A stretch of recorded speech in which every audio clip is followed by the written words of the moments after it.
From a bohin green I was clearly seen as I went traipsing by. He stood quite still as if struck by a chill or a vision of ancient grace, and he gazed with a stare at my nut-brown hair till the blood rushed to his face. From Bantry Bay up to Derry Quay, and from Galway to Dublin town, no lad I've seen has a look so keen as I saw here in County Down.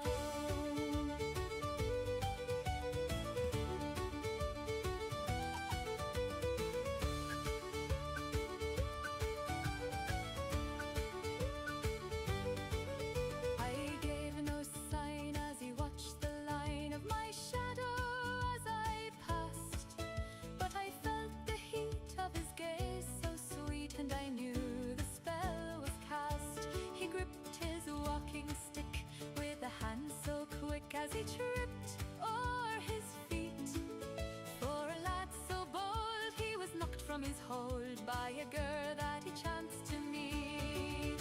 From Bantry Bay up to Derry Quay, and from Galway to Dublin town, no lad I've met hasn't a name to set against the star of the County Down.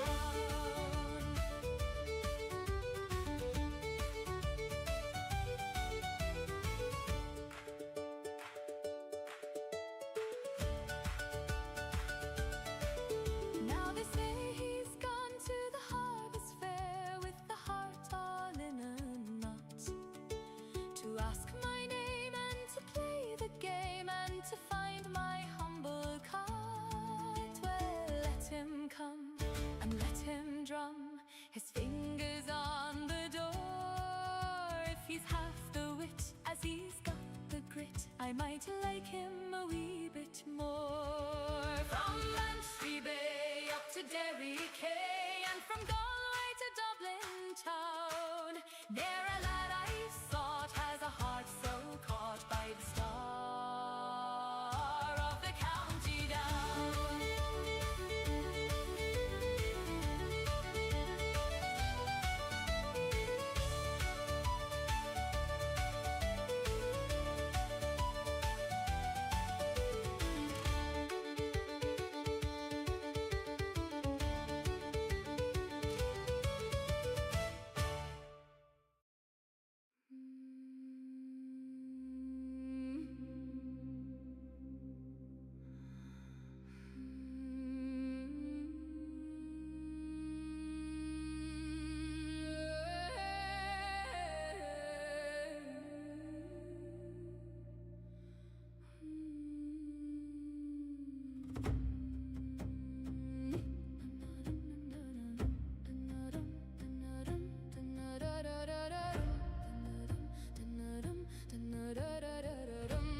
Snow on the heather, smoke from the roofs.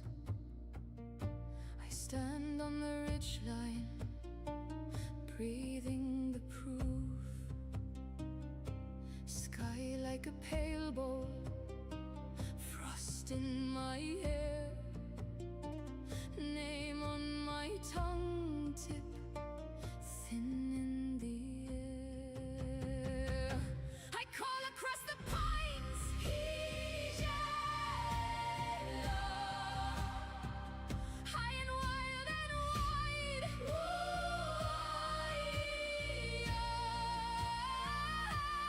If you're lost, then follow the sound.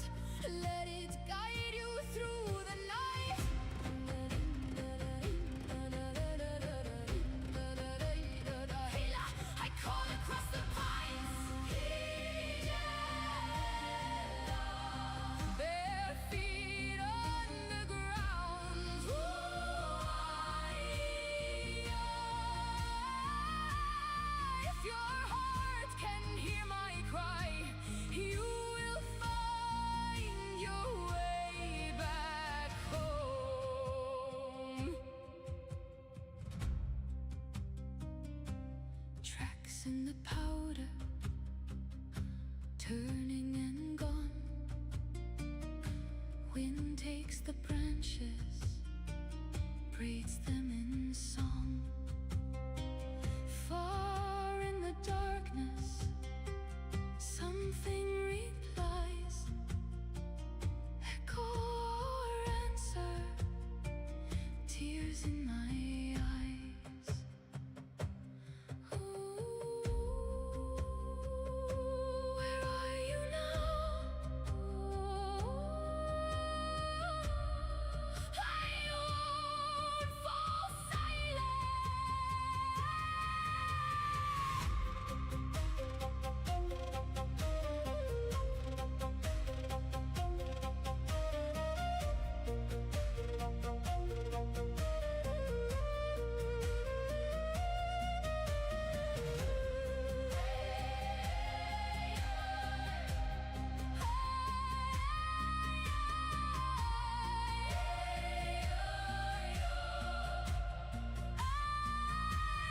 Call across the pines, yellow. Are you wild and wide? If you're lost, then follow the sound. Let it guide you through the night.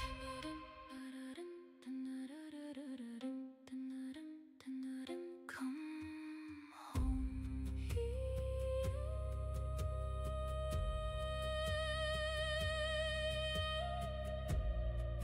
Come home.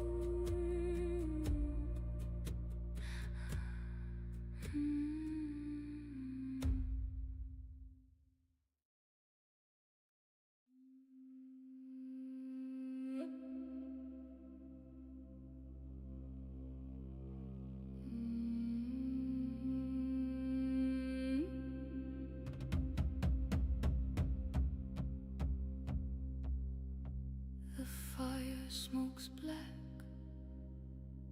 when she walks through the door. A shadow that stretches across the stone floor.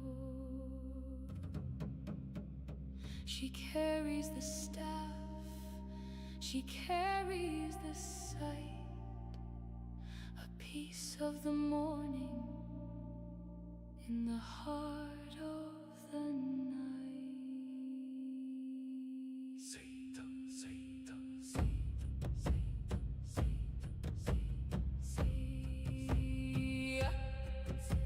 The staff hits the wood where the kings used to stand. Fate is a needle in a trembling hand. You asked for the rune, you asked for the flame, but you're too weak to carry the weight of your name. The thread is unweaving. The truth is bereaving. The vulva is spinning. The spirit and bone. The seeds of your ending have already been sown.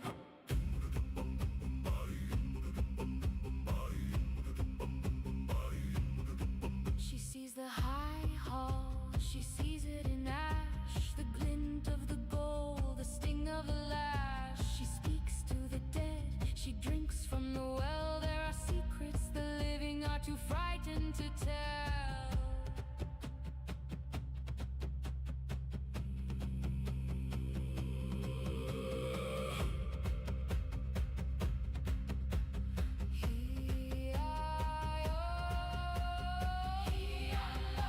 The thread is unweaving. The truth is bereaving. Vulva is spinning. The spirit and bone. The seeds of your ending have already been sown.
Across the foam where the grey sea dies, I see the gold in your mortal eyes.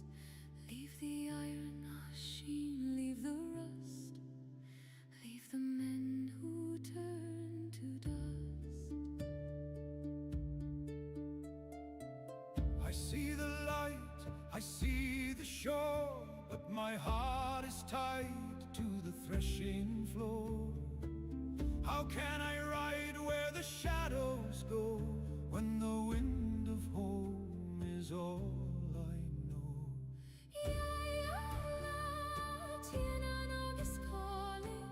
Beyond the mist where the sea is new, Leave the world of the grey and the falling. Ashin, Harun, I am calling you.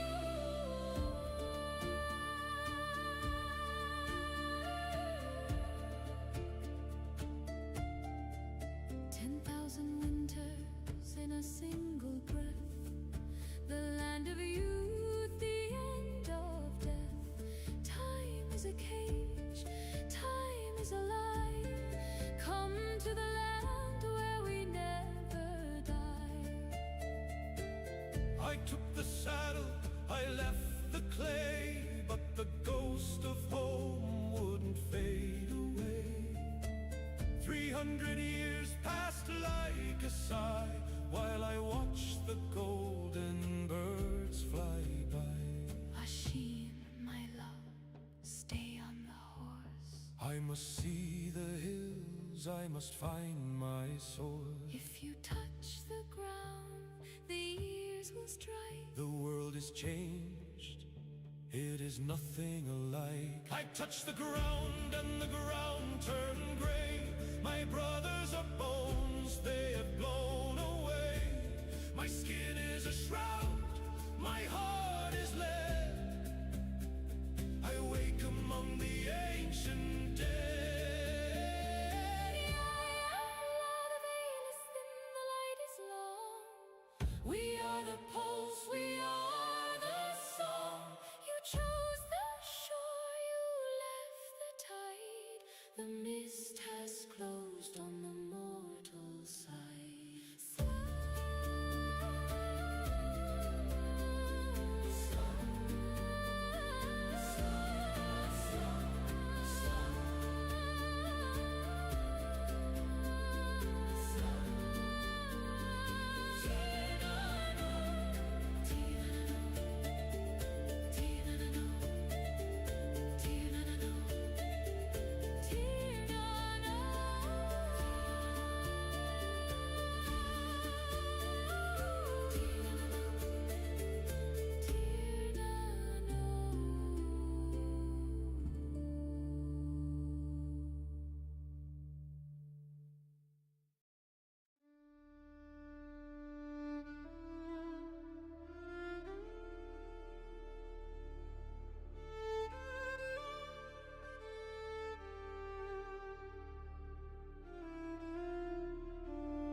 Good and fair evening, my friends. Welcome back to another beautiful evening in the tavern.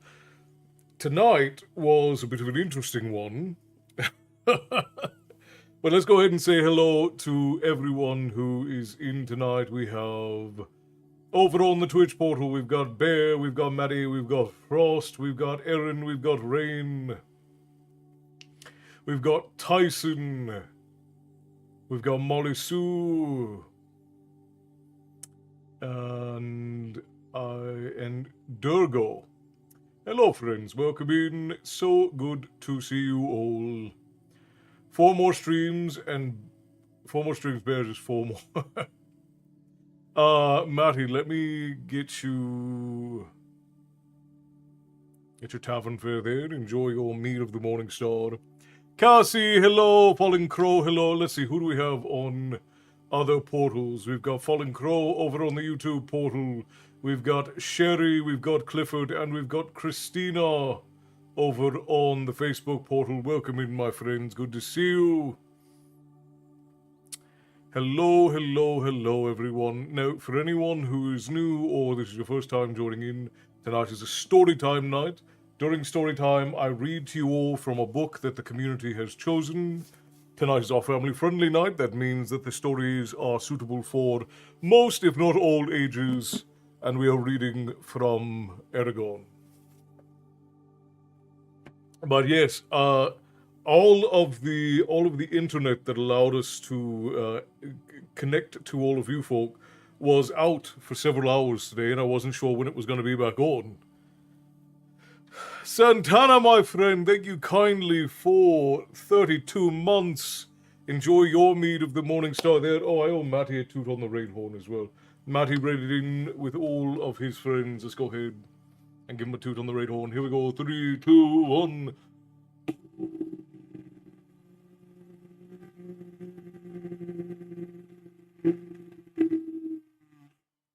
Oh, you'll have the silly internet number. I see. Toxic Despair, welcome in. Hopefully you will be able to release some of that despair here in the tavern. Training is almost over. I am ready to be home. I can only imagine, my friend. I can only imagine. Joker, hello. Good to see you, my friend. Welcome in. Smoky Air, hello. Welcome in. But yes, so I wasn't even sure if we were going to be able to have Storytime night, and I couldn't tell anybody what was going on, because even my small magic box didn't have internet for a while. So I had virtually no way of getting in touch with any of you, because it's such a strange thing to think about how reliant we all are on the internet, and how easily we lose so much if we don't have our phones, if we don't have internet, if we don't have computers. It is a wild thought to see how reliant modern society is. Because you think about it, without internet, if I disappeared tomorrow, even with internet, if I disappeared tomorrow, most folk in the tavern would never know. Clifford Senior, I believe Clifford Senior is Clifford Hyde, but Clifford Senior and younger Clifford, hello my friends, good to see you, welcome in. Good evening. Stephanie, hello, welcome in, thank you kindly for the heart me. Tips to the Tavern Keeper, always appreciated. I really find it crazy. I'm looking at book 1 and realizing one of my plots was pointless and the other sounds too much like one. I can slip over to Sethno, Yoriel, or Cassandra. And hello to you, Clifford Brian Hyde. Good to see you, my friend. Welcome in. So we are going to start Storytime shortly. I do want to preempt this by letting everybody know that there have been some changes. I don't want to say anything too soon because I don't know exactly what the changes are going to be. But the ladies and I's situation, not between us, we're fine. But the lady and I's situation here at this current location in the tavern is shifted. So I don't know how that's going to affect story times, but I will keep everyone informed over in the guild as to what's going on. You may see a little bit less of me here in the future, but I promise it is for constructive and all good reasons. We'll just have to see what happens. And regardless, I will make sure that I am still bringing you all stories as often as I can and doing these live story times as often as I can. Alan Long, hello from Colorado. Colorado is beautiful. Lots of pretty mountains and trees out in Colorado. Fernando, my friend, hello, welcome in. It's good to see you. Grab your seat, fill your tankards, friends. Story time's about to begin. Alright, with that out of the way, let's go ahead and get our mosey on. Alright, before we get started, I'm going to run ads for our friends over on TikTok, not TikTok, Twitch, so that they don't get booted out during story time. And then we will get back into the first book of the Inheritance Cycle, Eragon.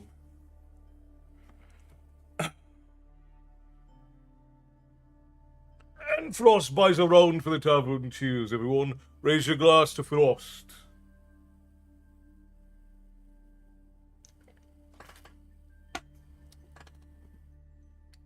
The affiliates, hello. It's just taking a pause and listening to my favorite barkeep. Cheers, my friend. Just finished my 12th project, Attic Dialect, free on YouTube, exhausting 12-month, 12-hour videos, and one book. Congratulations, my friend, that's a hell of an accomplishment. If you were missing for any large period of time, I could always send Una a snail mail letter. It would take me time, but I would find out. It's true. And there are a few people. But most folk, it's such an odd thing, because you all see me so often. It would be an odd thing if suddenly I wasn't here anymore. And I'm not saying that in a sad sort of way. I'm just saying it in a... It's just an odd sort of thing. How reliant we are on the internet just to be interconnected. It's a hell of a thing. I'd hunt you down, Castle, you know I would. Tyson, you said, hello, Castle, I'm listening while cooking dinner. What is for dinner tonight, Tyson? Alright, real quick, we're going to run ads for our friends over on Twitch. It's going to be 3 minutes. If you're new and you force us through it, I apologize. This is just something that Twitch makes us do. But it'll be 3 minutes, so we're going to hold an hour without them. Otherwise, they run at random, and there's nothing I can do about their coordination. So this way, at least, they're not interrupting the stories. So we'll be right back, Twitch friends. I mean, Una has my cell, and there's a guarantee I'd message her if you just vanished. That's true. I know many people would come looking, but I'm thinking from the perspective of if we didn't have the phones, right? If we didn't have cell phones and we didn't have the internet, if suddenly they just went away one day, how difficult it would be for us to stay interconnected with one another. It's an interesting thing. But yes, I don't know exactly how Storytime is going to shift here in the near future. We are still planning on putting out short stories every day. And we are still planning on doing our long series. We have a wonderful long Storytime series on the history of the Celtic tribes of Europe coming out soon. The first episode should be out soon. These are long Storytime episodes. Some of them are as long as 30 minutes long. I don't know how many people are going to like that. Most of you know us for our shorter stories. But we are doing these longer stories because they've been requested for a long time. I don't know if I will be able to maintain doing these live story times with this shift that is coming up. But we'll see what happens. I don't want to stop them, but given that the schedule may not allow for me to do them at a reasonable hour, we may have to shift things around with how live story time is done with me, or the lady will have to pick up some story times. But we'll see. I'm just preempting so it doesn't come out of nowhere. We don't know exactly how things are going at the moment.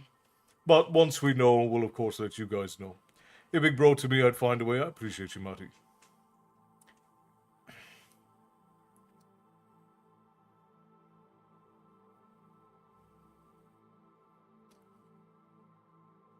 Alright, friends, where were we when we last left off?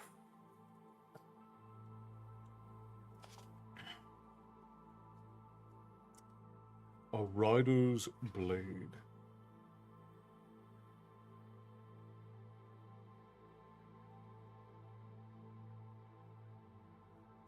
Okay, so when we last left off, Eragon was in the blacksmith's home, and the men in black had just destroyed his farm and killed his uncle. I'll allow it as long as it's best for you and the lady. Honestly, we would like nothing. We had talked about earlier this year that there was a good chance that by the end of this year, we would be running the tavern full time. There have been some changes in the way that the platforms operate, and in our personal situation that have made it so that's probably not going to happen. So that's where the shift is coming from. But whatever ends up happening, it will be to keep us stable so we can, because the tavern is our goal. The tavern is our goal and our dream. This is what we want to do.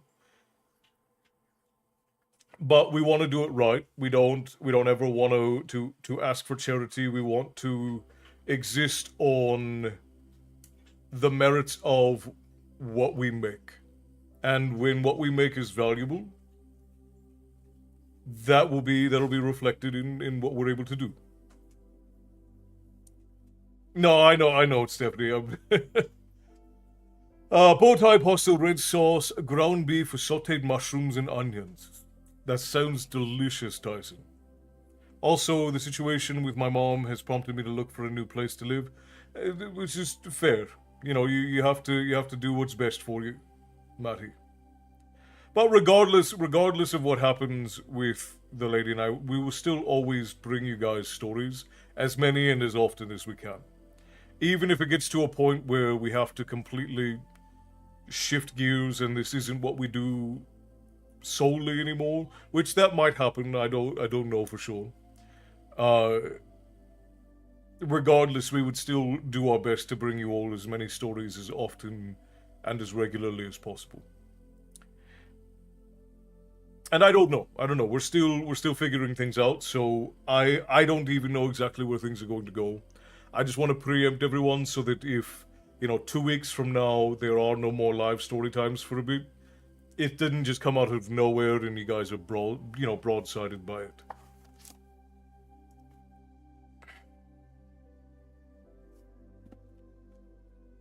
Yeah. There have been a lot of times when we have been in need because of something or another, and people have offered to send us money for nothing, or start GoFundMes and things like that. And I don't want to live like this. It's not like we're in crisis. We're both, perfectly abled. The only detriment is the nature of our situation, which we chose. We chose to be in the situation that we're in, so that's nobody's responsibility but ours. So I don't ever want anybody to feel like because I absolutely despise when people get on the internet and beg. It's just, it's become so common amongst influencers and online people. I just don't like it. And I don't even like doing like subathons or things like that for live streams, because it still, to me, feels like begging. If what I am offering is valuable, that'll be apparent, right? If you write a good book and you make it well known that you have a book, and people go out and buy the book, you have added value to people's lives. If you provide a live story time and people enjoy it, then they give. Like, you guys are very generous with these live story times. So when you make something of value, that is reflected in the value that is returned to you. I've always believed that, and that's how I've always lived my life. Okay. Enough of that for now. We're getting back into story time, my friends. So when we last left off, Eragon was in the home of the blacksmith, and his uncle had just died. Hello, Esther, welcome in. Tell Elsie we say hello. I hope you're doing well too.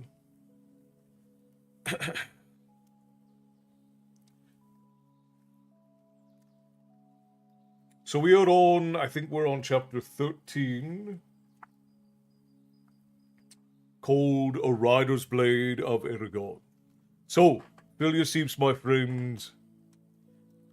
Time for me to fly. Have a good night, everyone. Good night, Molly. You've missed not at all, Esther. We're just now starting.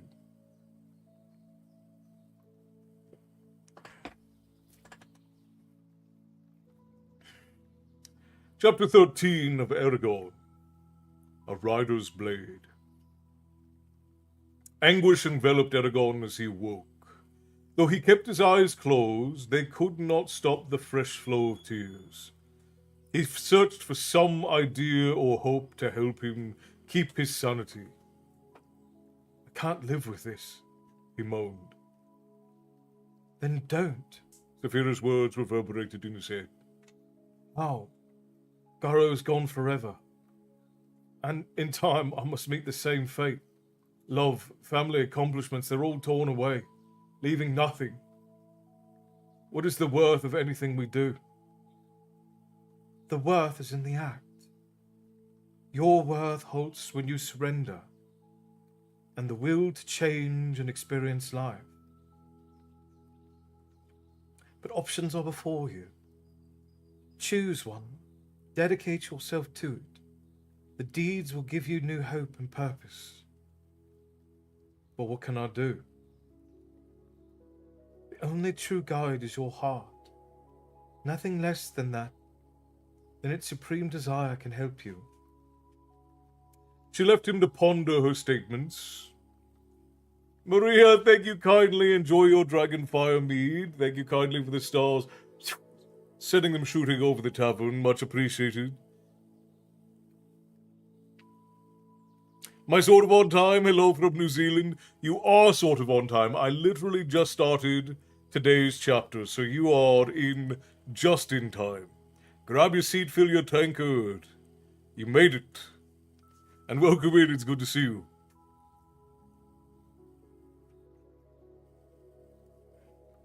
She left him to ponder the statements. Eragon examined his emotions.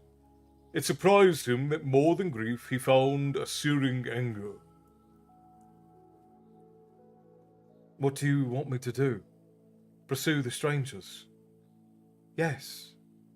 Her frank answer confused him. He took a deep, trembling breath. Why? Remember what you said in the spine. How you reminded me of my duty as a dragon. And I returned with you despite the urging of my instinct. So too must you control yourself.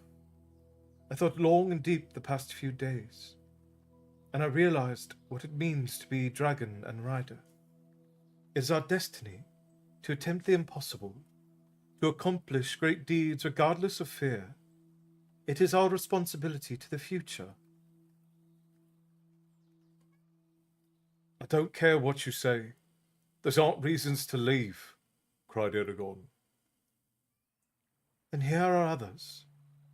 My tracks have been seen, and people are alert to my presence. Eventually I will be exposed. Besides, there is nothing here for you. No farm, no family, and... Roran's not dead, he said vehemently. But if you stay, you'll have to explain what really happened. He has right to know how and why his father died. What might he do once he knows of me? Saphira's arguments whirled around in Eragon's head, but he shrank from the idea of forsaking Palancar Valley.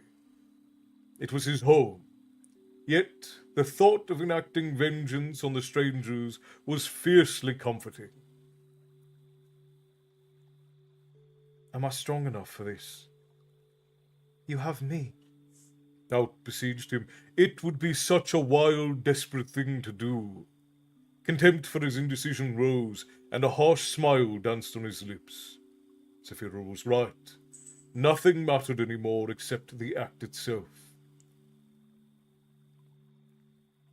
The doing is the thing.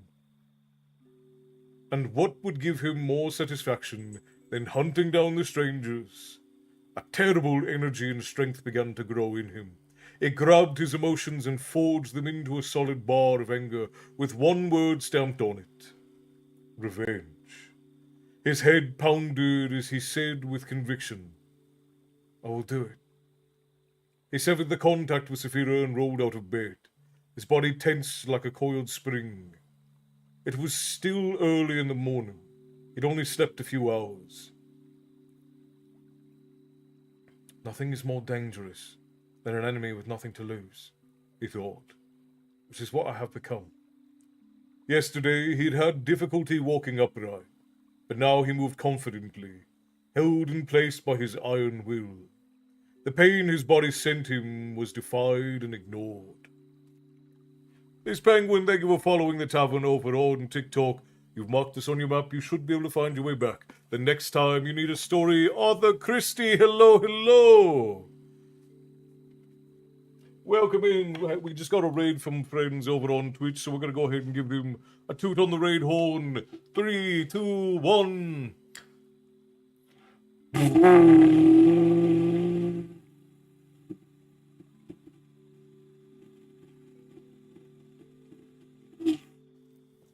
Welcome, welcome, welcome, my friends. Christy, I hope that you and the Badgers had a wonderful day of writing and co-working. I hope that you did well today on your progress with your book. So absolutely very glad that you could join us. Grab your seat, settle in. We literally just started. We're still on the first page of the chapter. We're on chapter 13 of Eragon. Now that's quite all right. I appreciate the enthusiasm. Not only has it been a great stream, it's been a great stream! Dawn Stevens, howdy from Arizona. Dawn, welcome in. It's good to see you. Grab a seat, settle in. So very glad that you could join us. Tuna, hello, good to see you. Grab a seat, settle in. Okay, back in. Arthur Christie, it's so wonderful that you could join us. If you have to run off and get food or get to sleep, I completely understand. Go ahead and do what you have to do. Absolutely wonderful for you to have joined us. Brian, greetings. Welcome in. Grab a seat. We had just begun reading. I'll be popping back up again for more chat here in a little bit. Thank you, Christy. Rest well and may you rise tomorrow ready to conquer the day. Just Casey, Central Texas here. Central Texas has some really beautiful areas. I don't particularly care for really flat areas. I grew up in mountains and valleys and rivers and trees and all that. But Central Texas and Northern Texas have some pretty areas. So does the Gulf. The Gulf has some pretty areas too. And to all the Badgers who are planning on sticking around with us, welcome. For those of you who do not know me, I am Castle, this is my tavern, and here we talk about myth and lore and tales of yore, and every now and again I read you all a bedtime story. We are in the midst of Eragon here. We're about 13 chapters in. His uncle was just killed by some men from the Empire. And now he has decided, just in this chapter, to take revenge on those who stole from him the only father he's ever known.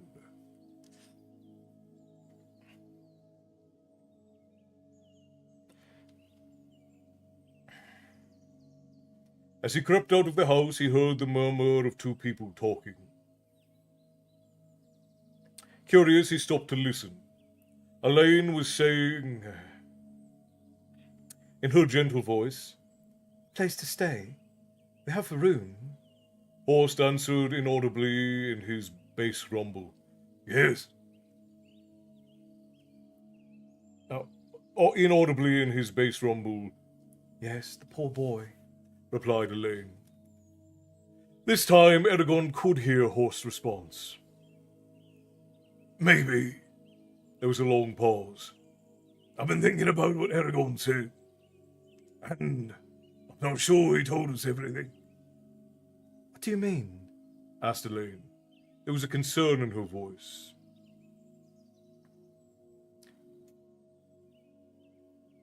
"When we started for their farm, the road was scraped smooth by the board he dragged Garrow on. We reached the place where the snow had been all trampled and turned up. His footprints and signs of the board stopped there. But we also saw the same giant tracks from the fall. What about his legs? Can't believe he didn't notice losing that much skin. I didn't want to push him for answers here earlier, but now I think I will. Maybe what he saw scared him, so much that he doesn't want to talk about it, suggested Elaine.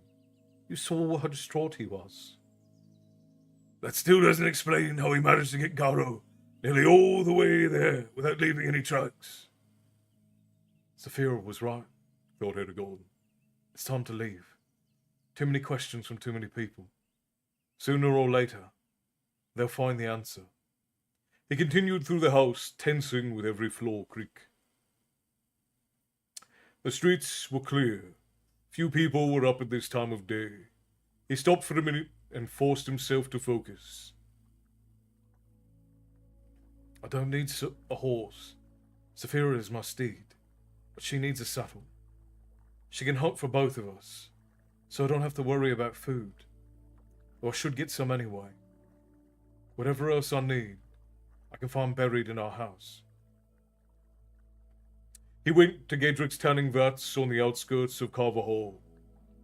The vile smell made him cringe, but he kept moving, heading for a shack set on the side of a hill where the cured hides were stored. He cut down 3 large ox hides from the rows of hanging skins from the ceiling. The thieving made him feel guilty, but he reasoned, it's not really stealing. I'll pay Gedrick back someday, along with Horst. He rolled up the thick leather and took it to a stand of trees away from the village. He wedged the hides between the branches of a tree, then returned to Carver Hall. Now for food. He went to the tavern, intending to get it there, then smiled tightly in reverse directions. If he was going to steal, it might as well be from Sloane. He sneaked up to the butcher's house. The front door was barred whenever Sloane was not there, but the side door was secured only by a thin chain, which he broke easily. The rooms inside were dark. He fumbled blindly until his hands came onto some hard piles of meat wrapped in cloth. He stuffed as many of them as he could into his shirt and hurried back into the street and furtively closed the door. A woman shouted his name nearby, and he clasped the bottom of his shirt to keep the meat from falling out and ducked behind a corner. He shivered as Horst walked between 2 houses, not 10 feet away. Eragon ran as soon as Horst was out of sight. His legs burned as he pounded down an alley and back to the trees. He slipped between the trunks, then turned to see if he was being pursued. No one was there. Relieved, he let out his breath and reached into the tree for the leather. It was gone. Going somewhere? Eragon whirled around.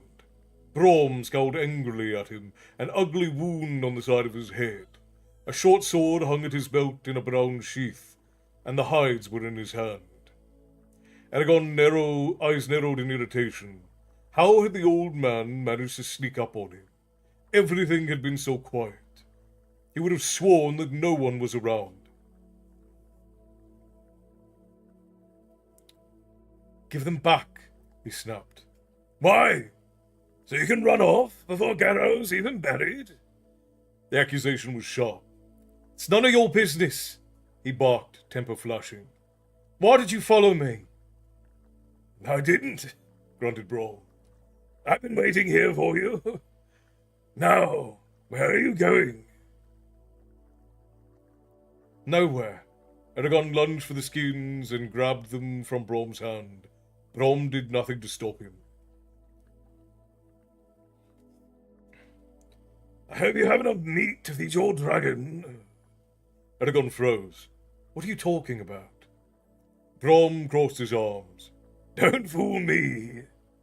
I know where that mark on your hand, the Gedwin Ignacia, the shining palm, comes from. You've touched a dragon hatchling. I know why you came to me with those questions.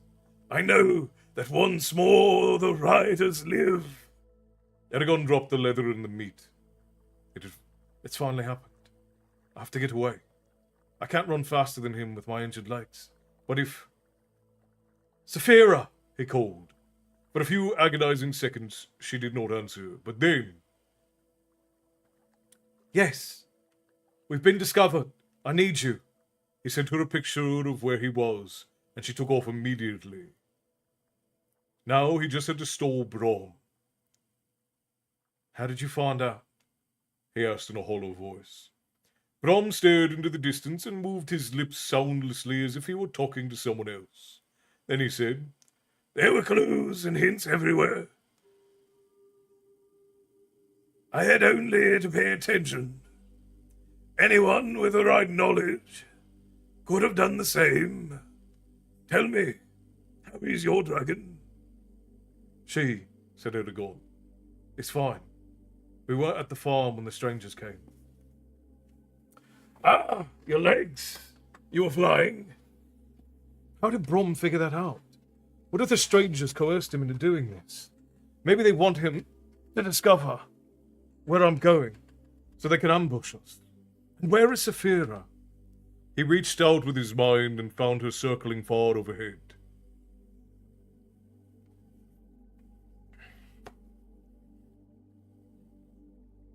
Come. No. I will watch for a time. Why? Because of the slaughter at Toruareva. What? Braum leaned against a tree with a slight smile. I have talked with her, and she has agreed to stay above us until we settle our differences. As you can see, you don't really have any choice but to answer my questions. Now tell me, where are you going? Bewildered, Eragon put his hand to his temple. How could Braum speak to Saphira? The back of his head throbbed with ideas that whirled through his mind, but he kept reaching the same conclusion. He had to tell the old man something. He said, I was going to find a place that was safe to stay while I heal. And after that... The question could not be ignored. The throbbing in his head grew worse. It was impossible to think, and nothing seemed clear anymore. All he wanted to do was tell someone about the events of the past few months. It tore at him that his secret had caused Garo's death. He gave up and said tremulously, I'm going to hunt down the strangers and kill them. A mighty task for one so young, Braum said in a normal tone, as if Eragon had proposed the most obvious and suitable thing to do. Certainly a worthy endeavour, and one you are fit to carry out. Yet it strikes me that help would not be unwelcomed. He reached behind a bush and pulled out a large pack. His tone became gruff. Anyway, not going to stay behind while some stripling gets to run around with a dragon. Is he really offering to help? Or is it a trap? Eragon was afraid of what mysterious enemies could do. But Braum convinced Saphira to trust him. And they've talked through the mind touch. If she isn't worried. He decided to put his suspicions aside for present. I don't need help, said Eragon, then begrudgingly added. But you can come. Then we'd best be going. His face blanked for a moment. I think you'll find that your dragon will listen to you again. Saphira? Asked Eragon. Yes. He resisted the urge to question her. Will you meet us at the farm? Yes. So you've reached an agreement? I guess so. She broke contact and soared away. He glanced at Carver Hall and saw people running from house to house. I think they're looking for me. Braum raised an eyebrow. Probably. Shall we go? Eragon hesitated. I'd like to leave a message for Rorin. Doesn't seem right to run off without telling him why. It's been taken care of, Brom assured. I left a letter for him with Gertrude, explaining a few things. I also cautioned him to be on guard for certain dangers. Is that satisfactory?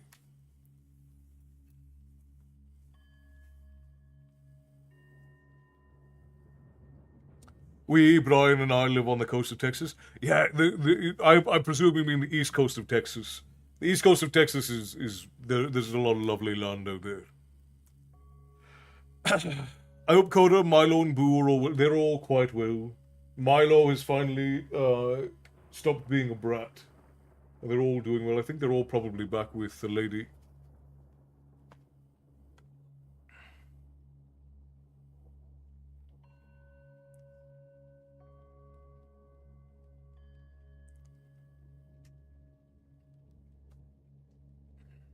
Alright, where were we? Eragon nodded and wrapped the leather around the meat and started off. They were careful to stay out of sight until they reached the road, then quickened their pace, eager to distance themselves from Carver Hall. Eragon ploughed ahead, determinedly, his legs burning. The mindless rhythm of walking freed his mind to think. Once we get home, I won't travel any farther with Brom till I get some answers, he told himself firmly. I hope that he can at least tell me more about the riders and whom I'm fighting. As the wreckage of the farm came into view, Brom's eyebrows beetled with anger. Eragon was dismayed to see how swiftly nature was reclaiming the farm. Snow and dirt were already piled inside of the house, concealing the violence of the stranger's act. All that remained of the barn was rapidly eroding rectangle of soot. Brom's head snapped up as the sound of Saphira's wings drifted over the trees.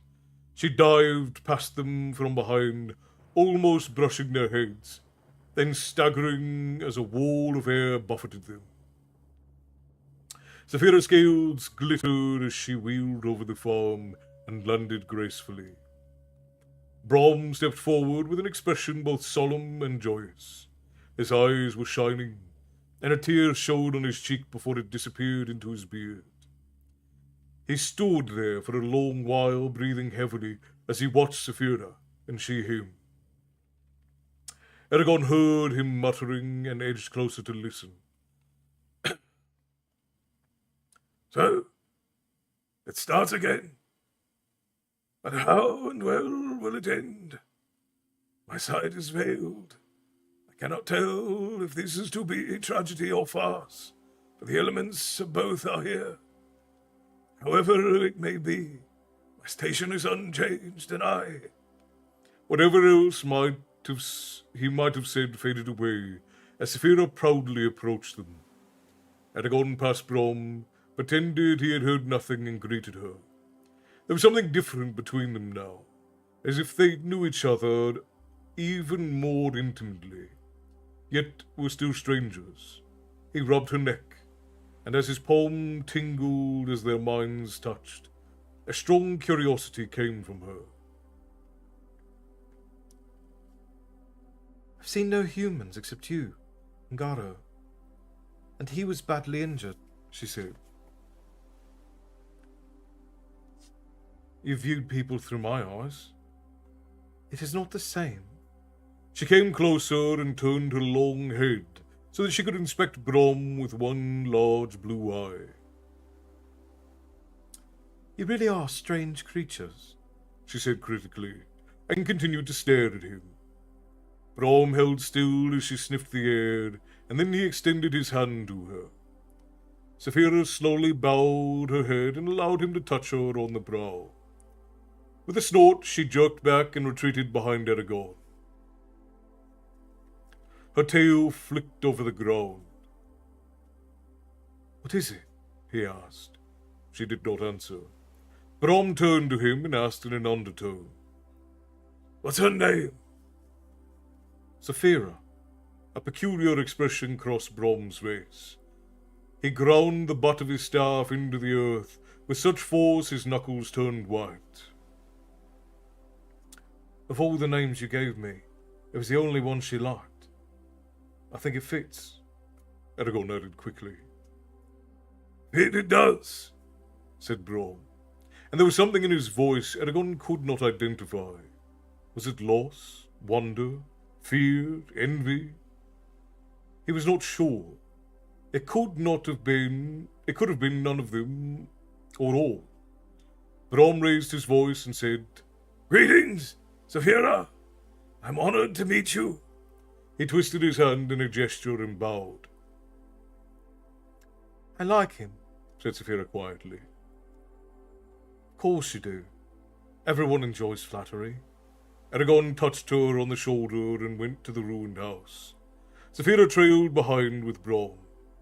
The old man looked vibrant and alive. Eragon climbed the house and crawled under a door into what was left of his room. He barely recognized it under the piles of shattered wood.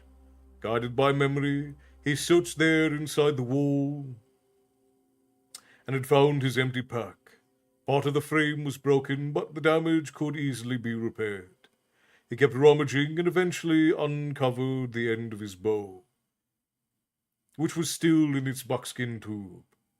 Though the leather was scratched and scuffed, he was pleased to see that the oiled wood was unharmed. Finally, some luck. He strung the bow and pulled on the sinew experimentally. It bent smoothly, without any snaps or creaks. Satisfied, he hunted for his quiver, which he found buried nearby. Many of the arrows were broken. He unstrung the bow and handed the quiver to Brom, who said, Takes a strong arm to pull that. Eragon took the compliment silently. He picked through the rest of the house for other useful items and dumped the collection next to Brom. It was a meager pile. What now? Asked Brom. His eyes were sharp and inquisitive. Eragon looked away. We find a place to hide. Do you have somewhere in mind? Yes. He wrapped all the supplies except for his bow into the tight bundle and tied it shut. Hefting it onto his back, he said, This way, and he headed into the forest. Saphira, follow us in the air. Your footprints are too easy to be found and tracked. Very well. She took off behind them. The destination was nearby, but Eragon took a circuitous route in an effort to baffle any pursuers. It was well over an hour before he finally stopped in a well-concealed bramble. The irregular clearing in the center was just large enough for a fire, 2 people and a dragon. Red squirrels scampered into the trees, chattering in protest at their intrusion. Brom extricated himself from a vine and looked around with interest. Does anyone else know of this? He asked. No. I found it when we first moved here. It took me a week to dig into the center, and another week to clear out all the dead wood. Saphira landed beside them and folded her wings careful to avoid the thorns. She curled up, snapping twigs with her hard scales, and rested her head on the ground. Her unreadable eyes followed them closely. Brom leaned against his staff and fixed his gaze on her. His scrutiny made Eragon nervous. Eragon watched them until hunger forced him to action. He built a fire, filled a pot with snow, and then set it over the flame to melt. When the water was hot, he tore off a chunk of meat and dropped them into the pot with a lump of salt.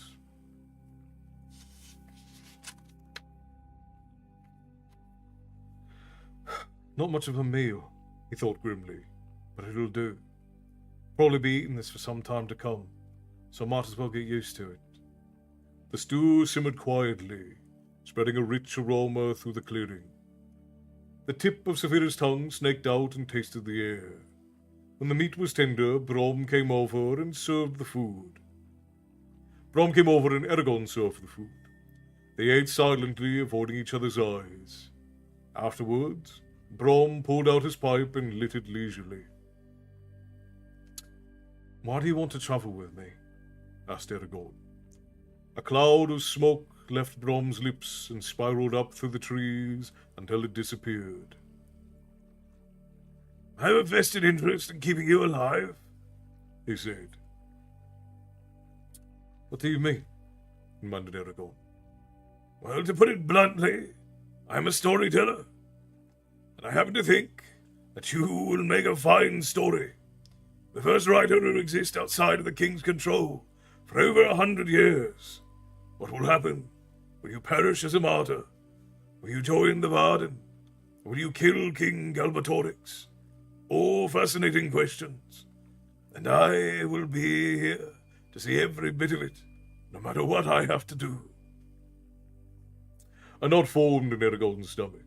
He could not see himself doing any of those things, least of all becoming a martyr. "I want my vengeance, but for the rest, I have no ambition."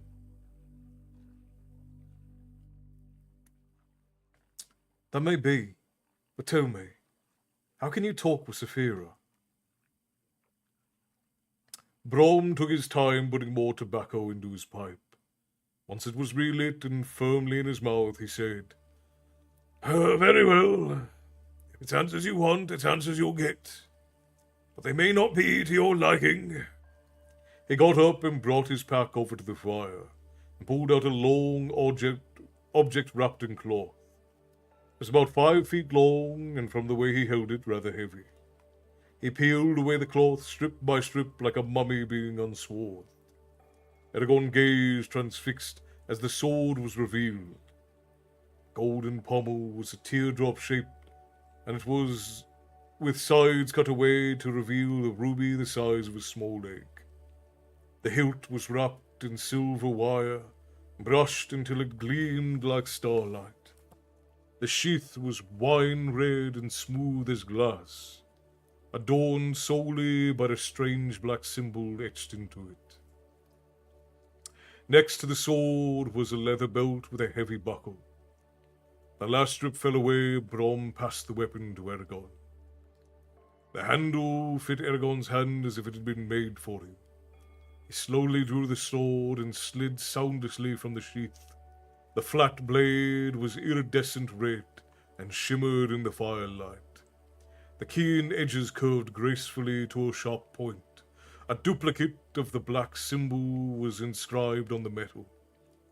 The balance of the sword was perfect, and it felt like an extension of his arm. Unlike the rude farm tools he was used to, an air of power lay over it, as if an unstoppable force resided in its core. It had been created for the violent convulsions of battle, to end men's lives, yet it held a terrible beauty. "This was once a rider's blade," said Brom gravely. "When a rider finished his training, the elves would present him with a sword.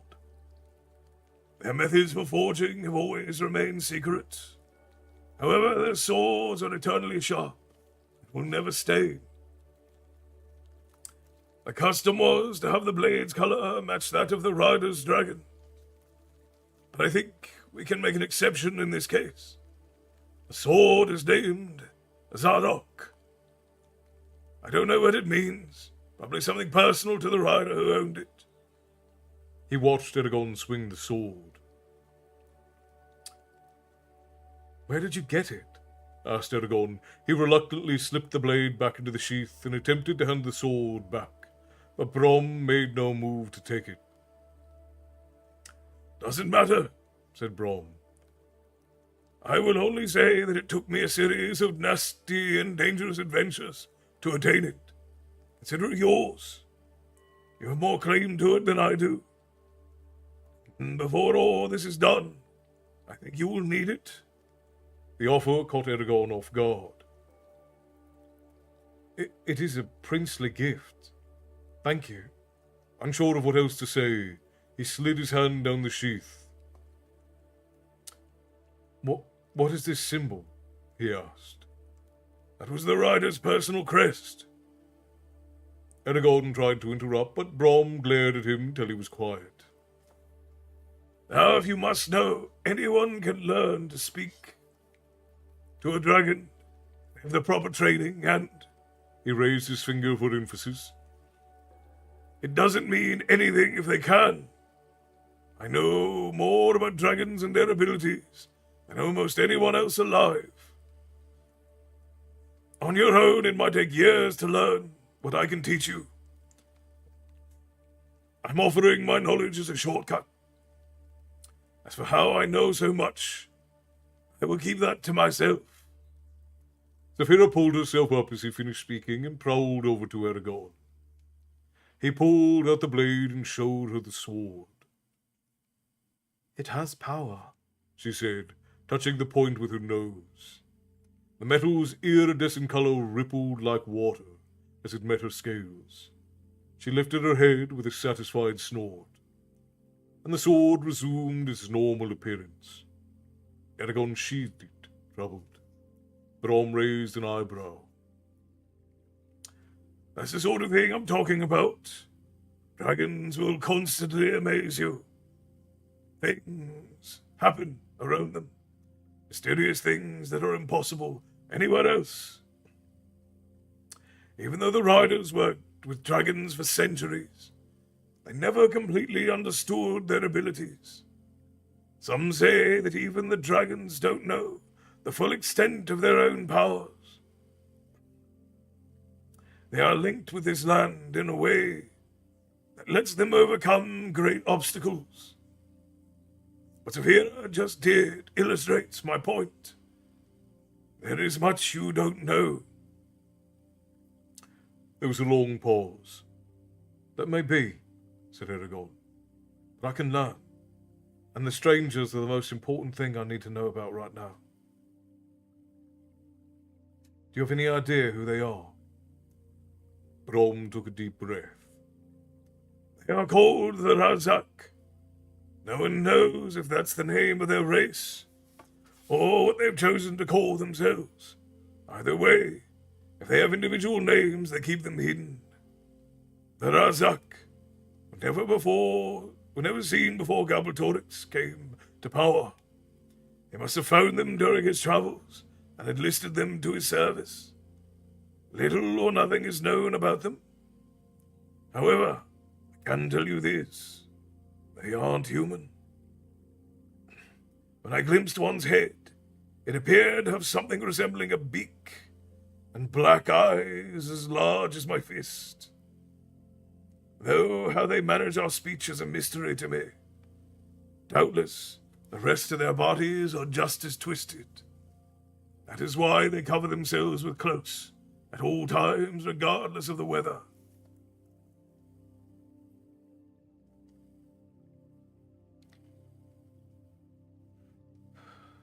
Little Rabbit, hello, good to see you. It has been some time. I'm glad to see you. Welcome in. Berkey, hello, welcome, welcome. Miss you. Oh, Galveston. I've been through Galveston only once. Long, long time ago.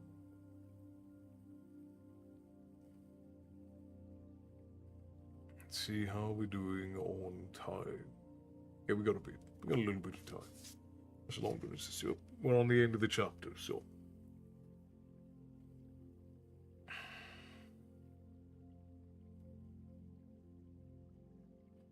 As for their powers, they are stronger than any man and can jump incredible heights, but they cannot use magic.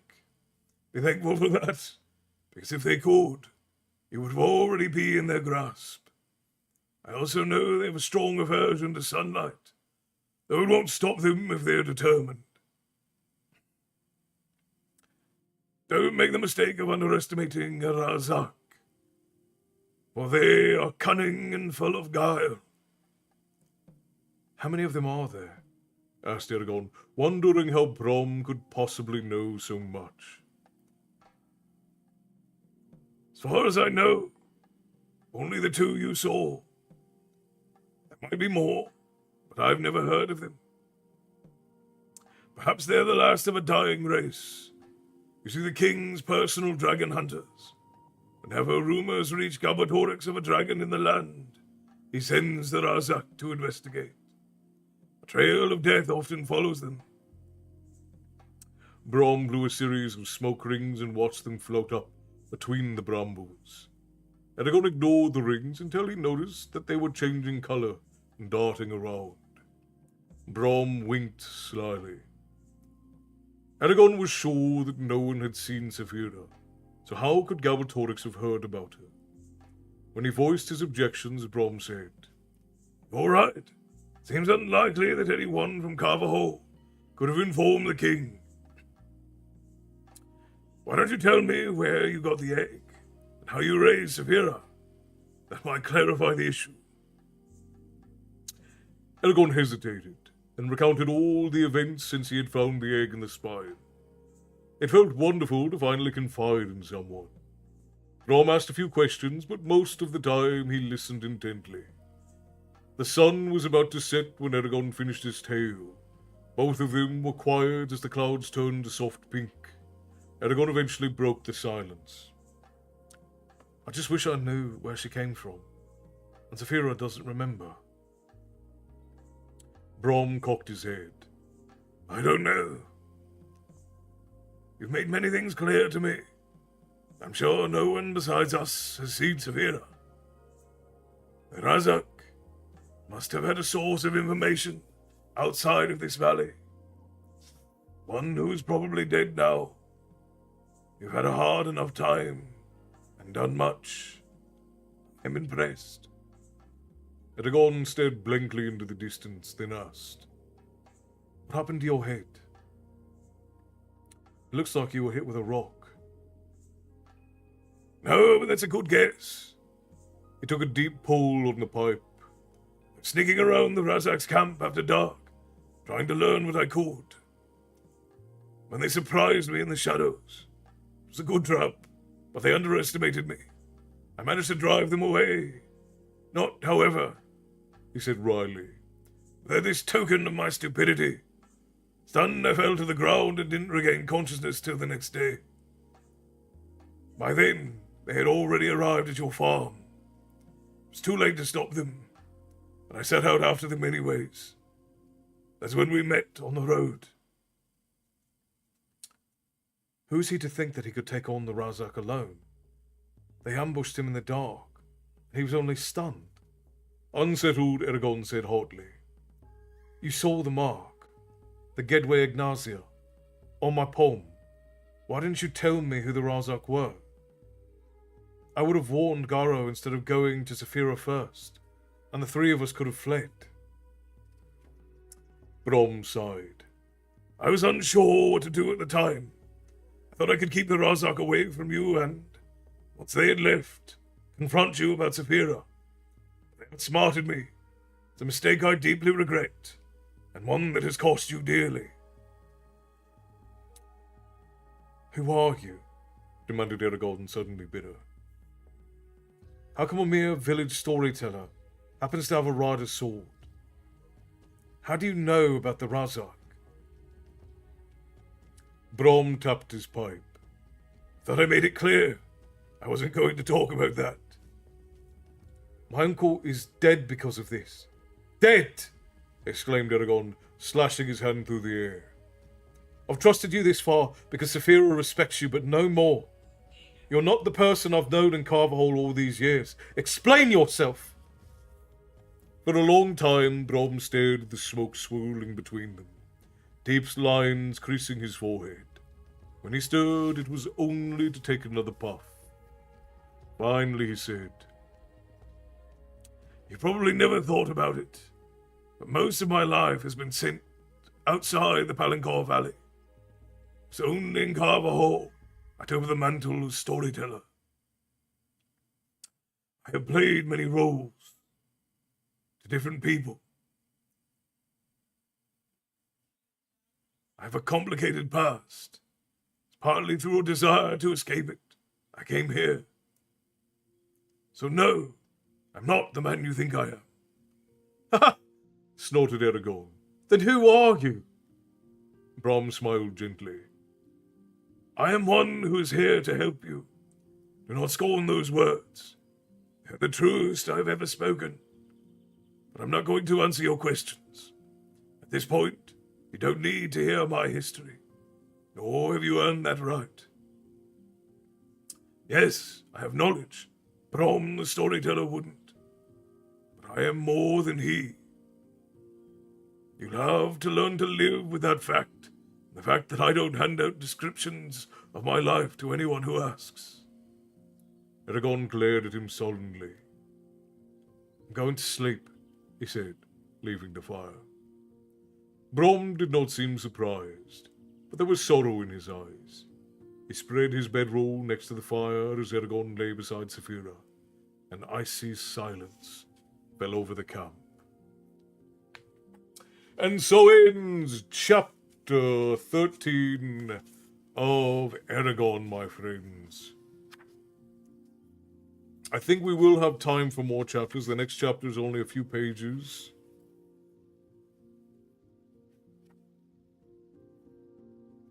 Let's see. I think we can probably do 2 more chapters tonight. It's about 15 pages. I think we can do that tonight. That shouldn't be much of a problem. Milo, hello. Good to see you. I don't know when you dropped in, but good to see you. Have you ever read or heard of Wings of Fire? I have heard of Wings of Fire, but I've not read it, Clifford. It baffles me how you aren't famous yet or have your own hour on a television program. Well, the compliment is deeply appreciated, Berkey. Thank you kindly. You've been here the whole time. I didn't see you in chat, but that's probably my fault. I missed you. I apologize for that. Procrastinating Gamer, thank you for the heartbeat. Stephanie, thank you for the love you so much, as I appreciate that. Lauren Algeo, thank you for the follow. You've marked the tavern on your map. You should be able to find your way back the next time you seek a story. Sadly, I'm at my limit tonight. Sleep is beckoning. I appreciate you, Frost. I'm sorry that we were on so late tonight. There's not much that I could do with the internet being a problem. But I am glad that you were here, my friend. I appreciate you for your service. And go and get yourself some rest. Jody, thank you kindly for the drink. I appreciate you. Slouch on. It is evening for me, Tyler, but evening or morning to you, depending on where you are. Blue-Eyed Witch said my daughter's name is Saphira, but we pronounce it like sapphire with an A, so Sapphira. Sapphira is a lovely name, Blue-Eyed Witch, and welcome in. So very glad that you could join us. All right, friends, we are going to take a very quick 5-minute break to let me rest my voice for a minute. And I'm going to run ads for our Twitch friends. I'm going to pop up. Let's be honest, I'd be on if you streamed it. That's true. That is true. I'm going to pop up for just a second. And then I will be right back. And in the meantime, I will put on the ladies' playlist for you all. So give me just a second. We're going to mute here and start here, and we're going to crank that up for you guys. We're going to run ads for our friends over on Twitch, and I will be right back, friends and companions. 3 minutes, 5 minutes, about, and we'll be right back.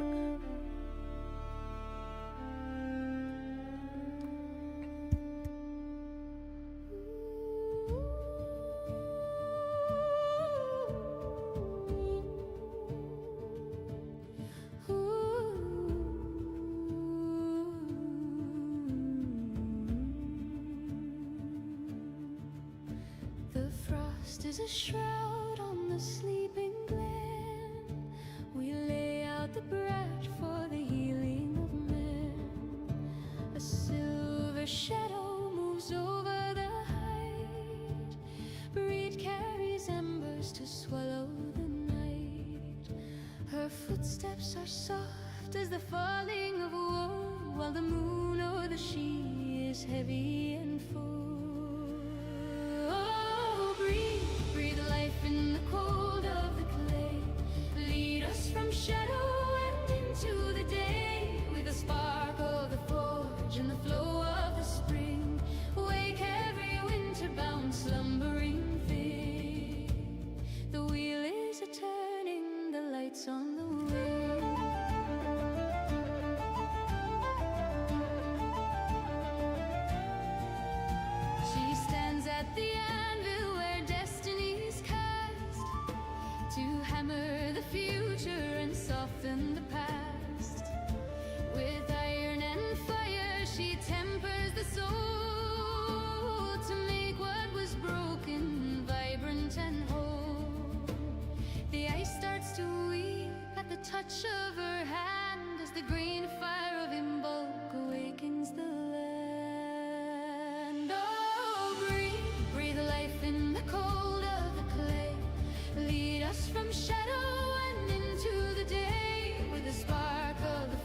From the sacred well to the mountains rise the smoke of the morning in breeds blue eyes.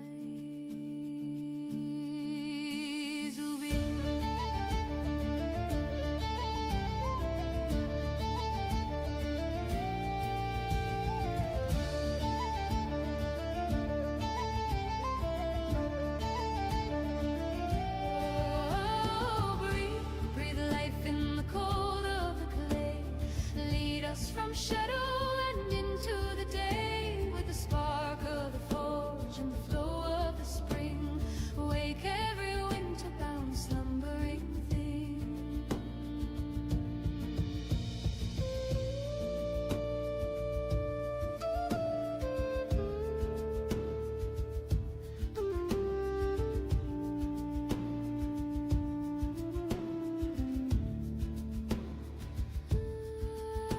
The snowdrop is waking, the shadows are breaking, breed is here, the light is drawing near.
frost rules and winter's own will.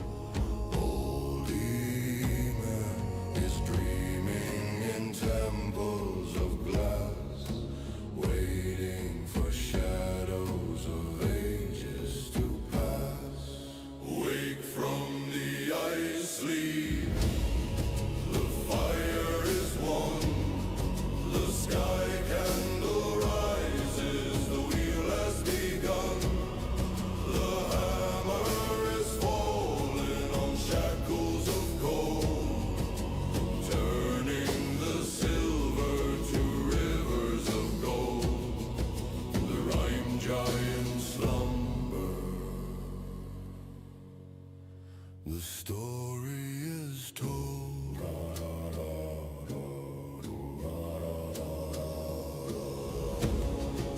The wolf age is fading, the high winds subside. The thaw is a river of bone-chilling tide. From the roots of the world tree, the sap starts to climb, breaking the silence of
remembers its home. 1,000 years in a single breath, the dance of life and the song of death. The smoke will rise from the valley floor to lead us back to the open door. The runes are etched in the frozen ground. Within the silence, the truth is found. The heart is a fire. The spirit is iron. I am the echo. I am the mountain. Carry the flame through the biting web. The story ends where the past began. We are the blood, we are the bone. We never walk these roads alone.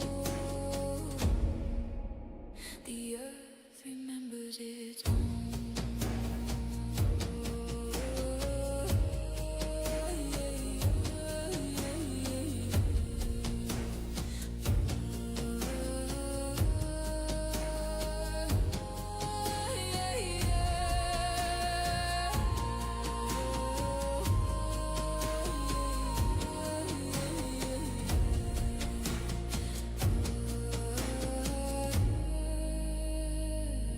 Remembers its own.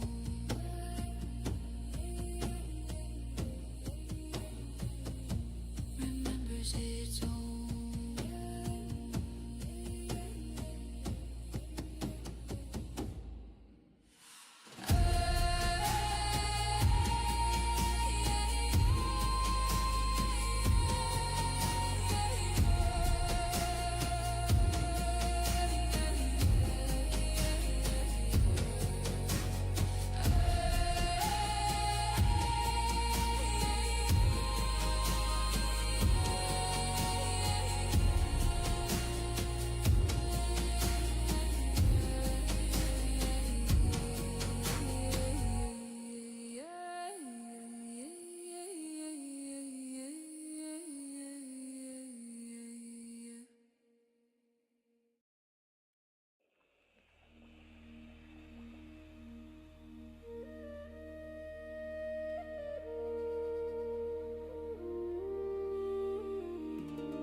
Under the weight of the silver bone, the adder wakes in its house of stone. A ribbon of glass, a shivering vein, is drinking the mist and the firstborn rain. The love of a mountain is shedding its mantle of white as the river uncoils in the pale morning light.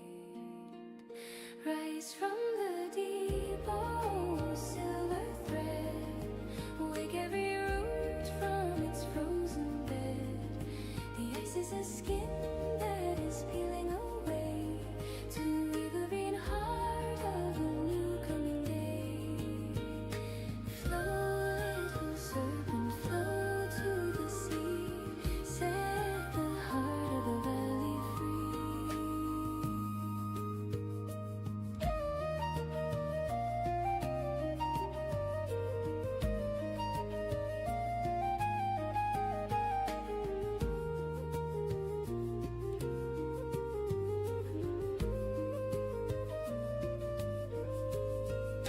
The calic retreats to her cave in the mist, where the frost and the shadows have finally kissed. She leaves her blue staff in the mud and the clay, as the sun warmth of breed washes winter away.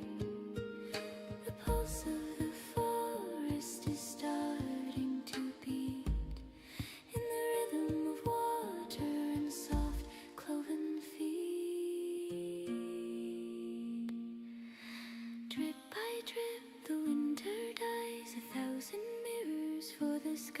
from the smallest crack to the widest bay. The serpent of spring is finding its way. Rise from the deep, oh silver thread, wake every root from its frozen bed. The ice is a skin that is peeling away to reveal the green heart of a new coming day. Flow, little serpent, flow to the sea, set the heart of the valley free.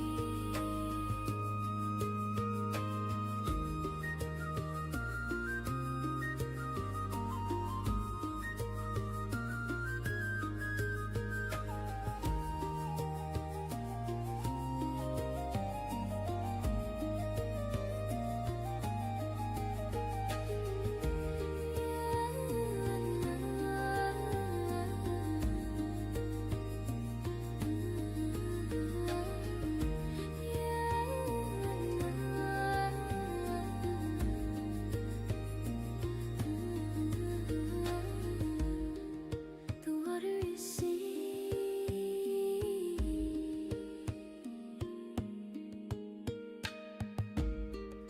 The valley is real.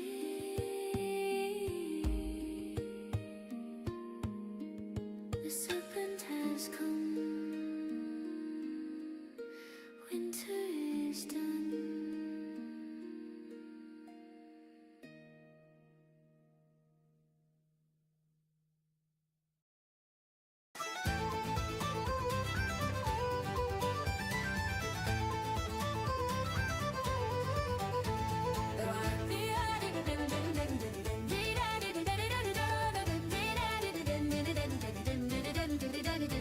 The hearth is swept, the door is wide, the winter ghost is pushed aside. With a bunch of birch and a sprig of green, the fairest morning ever seen. We've raised the brat upon the thorn to wait for breed and the light of morn. Oh, dance for the fire and dance for the seed, for the healing hand of Mother Breed. The wheel is turned and the flame is bright, we're dancing now at the heart of night. Come both, the spring is born, the golden crown is newly worn.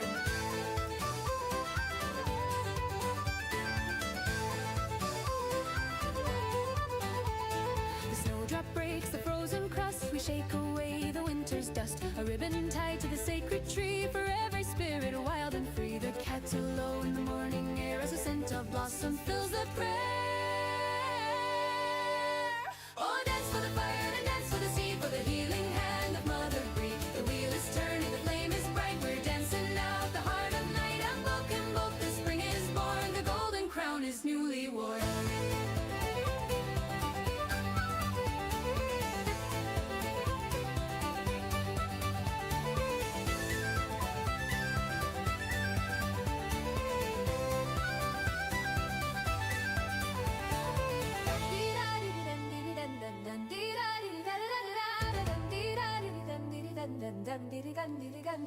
Oh, dance for the fire and a dance for the seed, for the healing hand of Mother Breed. The wheel is turning, the flame is bright, we're dancing now at the heart of night. And come both, the spring is born, the golden crown is newly worn. The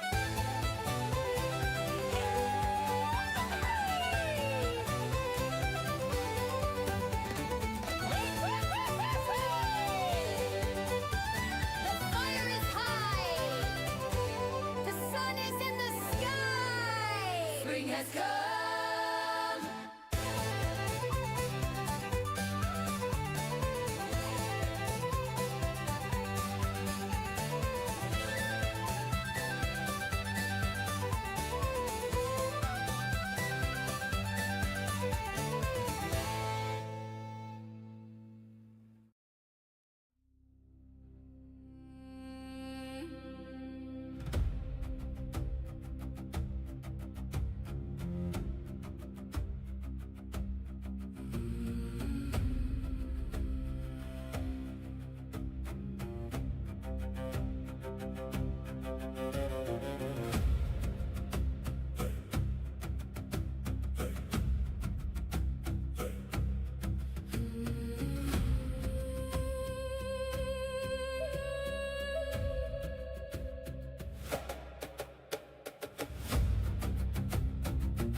shadows move like a river's line. The frost is sharp and the moon is full.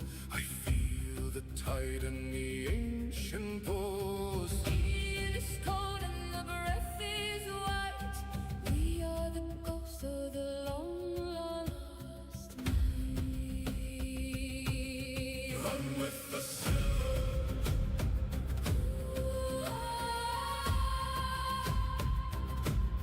ride with the night.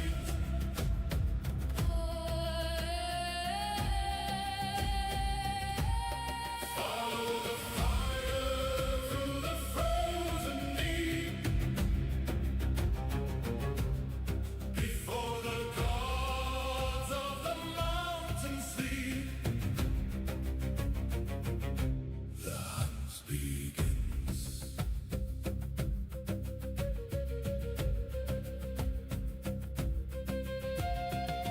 Hounds of wind through the hollow glen, far from the paths and the fires of men. 1,000 years in a single stride, with the stars above as a silent guide.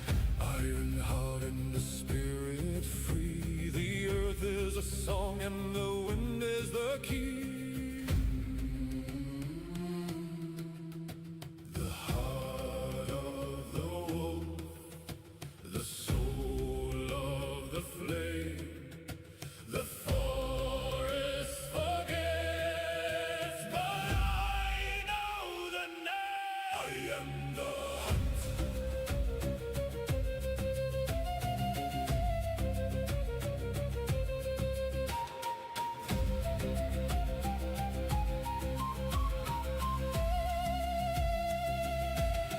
Run with the silver,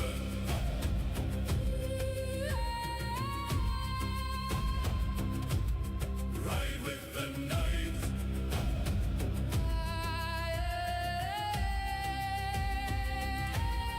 Follow the fire through the frozen deep. Before the gods of the mountain sleep, the hunt begins.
shadows move like a river's line. The frost is sharp and the moon is full. I feel the tide in the ancient pool. Steel's cold and the breath is white. We are the ghosts of the long lost night.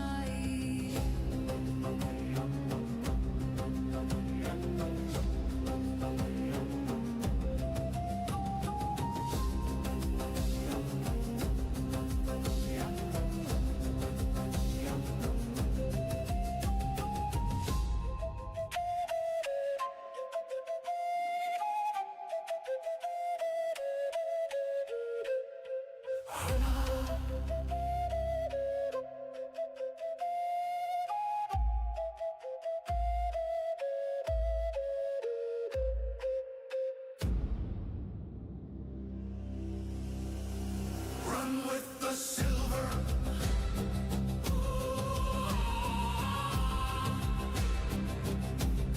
Ride with the night. Follow the fire through the frozen deep. Before the gods of the mountain sleep, the hunt begins.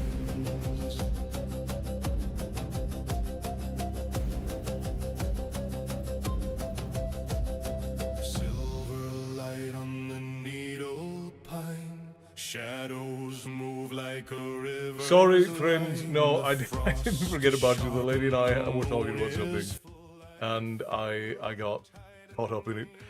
Rick, thank you so much for the 8 months. I appreciate you for that. Ghosts of the long lost night.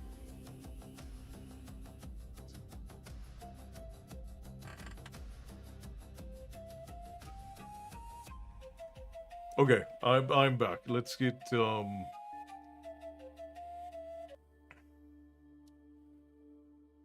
Darth Nexus, hello, my friend. I know, sorry, 5 minutes. I did not mean to. I did not mean to be gone for that long. I am back. All right, let's get right back into Eragon. I apologize.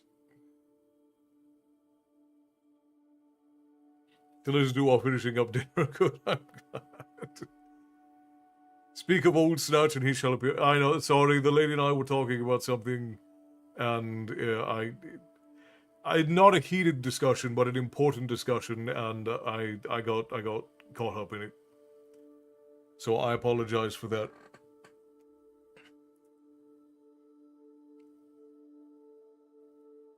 Yeah, I did not mean to be gone for that long.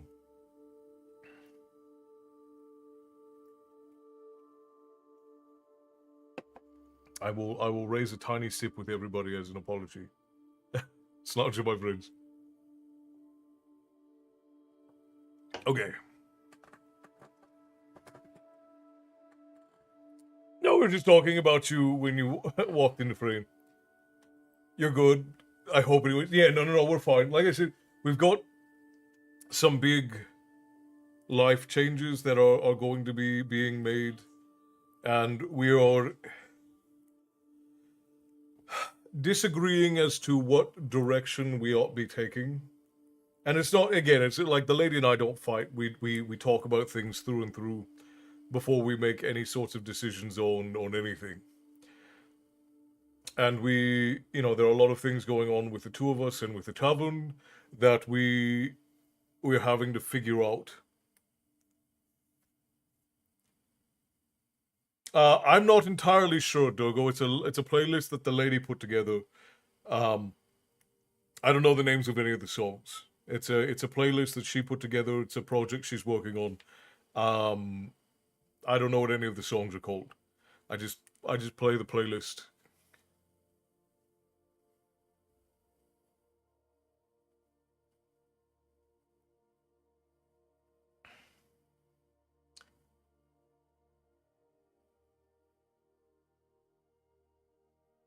No, I appreciate you. I mean, it's nothing so severe. The two of the big things that happened is we lost a revenue source that been tenuous for a while, and then Facebook changed the way that they calculate views.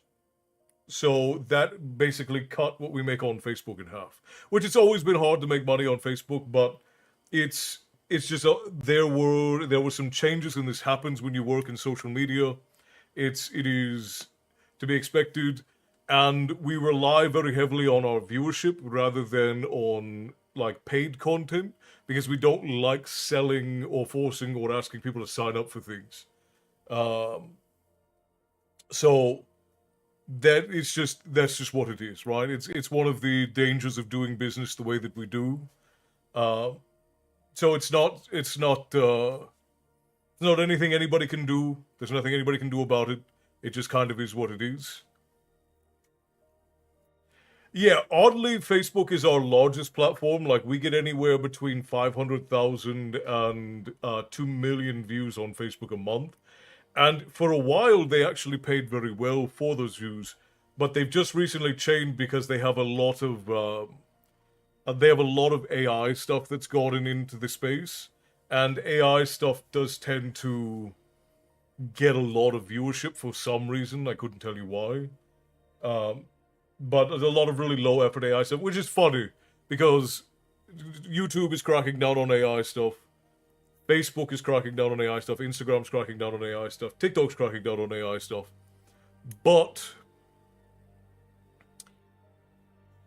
the weird thing about it is that all of them are also promoting their own AI stuff.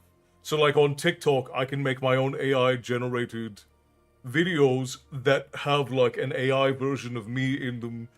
Facebook also has this. TikTok or Instagram also has this. And YouTube is now having a version of this where I can remix my own shorts using an AI version of myself.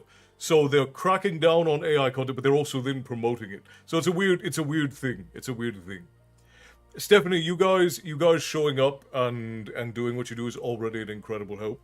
There's nothing that you guys need to do more than what you already do.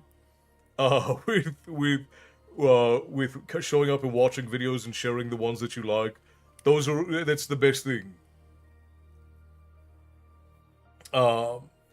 You can't use AI unless it's mine. Right. So it's that kind of thing. It's weird.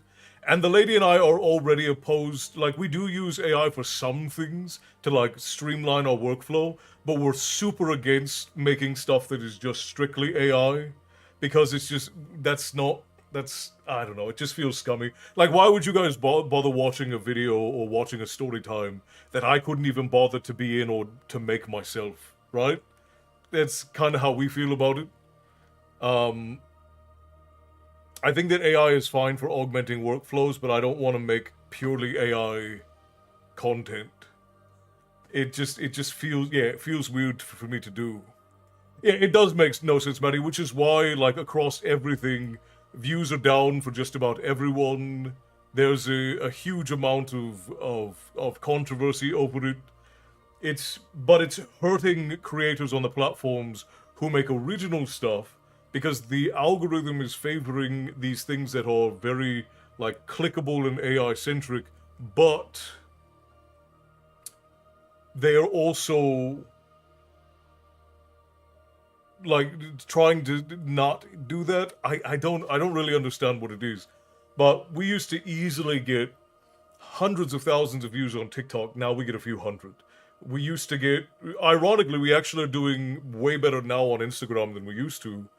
And even just last year, Facebook, we would get tens of thousands to hundreds of thousands of views on pretty much everything we made, and now we're in like the tens of thousands range. And it might just be that I'm less interesting now than I used to be. That's just how the internet works, you know? That's how social media is. Sorry, I didn't mean to bore you all with that. Let's get back to Storytime, friends. But yeah, there's just been a couple of really big changes to platforms, and we're having to adapt. But the two hits that we took this last month were really big hits, and we're having to figure out things really quickly because it basically took out like half of our income. So we're having to figure things out very quickly. I'm beginning to use AI less and less, even in my editing process. I'm starting to feel ickier using it. In the future, as things go on, if you're a creator or a business, you're gonna have to use AI to keep up in the market. But there are ethical and in simple ways to use it where you don't have to be scummy in how you use it. Like I use it for structuring scripts. We use it for research because it's really great for research. It helps me to, like, I have a local bot on my computer that goes through all of my books and finds quotes and things like that.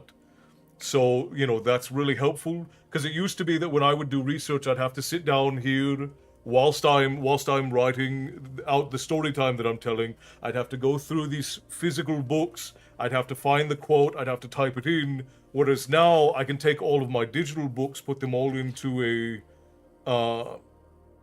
database, and then I can just sort through that database and find quotes, and then I can double check to make sure that they're good. And that's a lot faster than the old way of doing it. So there are ethical ways to use it. You just have to be, you know, careful. And you know, you have to still put your own heart into the stories that you're making. Rick, thank you for the bits, my friend. I appreciate you. Enjoy your brew there. Not bored at all. I'm glad. That's a big change. Of course, you need to make those changes. Yeah. There's AI videos that talk about Seahawks moving to Boise, Idaho. Boise is too small to host them, and the NFL team, but it's gotten like 100,000 views. Yeah, that happens. I wouldn't watch purely AI content, and I don't either, because again, like, why would I watch something that somebody else couldn't be bothered to actually make? You know? Rick, thank you for the bits, my friend. You don't need to, I promise you, like, I'm not on here telling you guys you need to give me more money. That's not what, I'm just letting you guys be aware of what's going on with us. Like, we try to be fully transparent with everything. Don't ever feel pressured to give us money for anything. Unless you want to buy something, like, that's fine. But thank you, I appreciate it, it's very kind. AI is weird in general. People actually have every questionable... Yeah, there are a lot of people who have very questionable relationships with AI. Absolutely, Stephanie. Like, I use it to expand my scenes sometimes and fix my mistakes, and fix any mistakes myself. But I'm realizing even my own way of doing staccato is similar to AI, and I hate it. Yeah, I've never liked staccato anyways, but Bright Eyes, thank you again, you guys. Thank you, and enjoy your mead. I appreciate you. I wonder if we can plan a day and crash the streaming on Tuesday. No, that's not why I brought this up. I don't want you guys to be just throwing money at us for no reason. I only brought it up because it's gonna cause a little bit of turmoil in how we're making stuff for a little bit. No, but it would be fun. It would not. It would not. But thank you, Bright Eyes. I appreciate you for that. Tips to the Tavern Keeper always appreciate. All right, let's get back into story time. I'm gonna quit talking about this. But yeah, nothing is gonna stop the lady and I from doing what we're doing. Like, again, we just got caught up in a conversation about, like, what we are going to do, and that was it. 5/5 Portal Day celebration bits. Oh yeah, happy, what do people call today? Revenge of the 5th? Cinco de Mayo. It's not that for our Australian friends, but it's for anybody who's in my hemisphere, that's what it is. Thank you for the bits, Bright Eyes, I do appreciate it. And Rick, thank you as well. Just cleaned out my bank. Hopefully not your actual bank. If so, I'll send all that back to you. The number of times I've had to edit out the word magic is ridiculous. Yeah, I mean, AI will never be a good writer. It works too hard based off of averages. So it takes the average story, it takes the commonalities amongst stories and puts it into things. I have played around with it enough that now it's very apparent to me when writing is AI. Also, the fact that I've had to keep editing boots out of Berry's description. She wears sandals. Yeah. Who would have thought computers can't write good fantasy?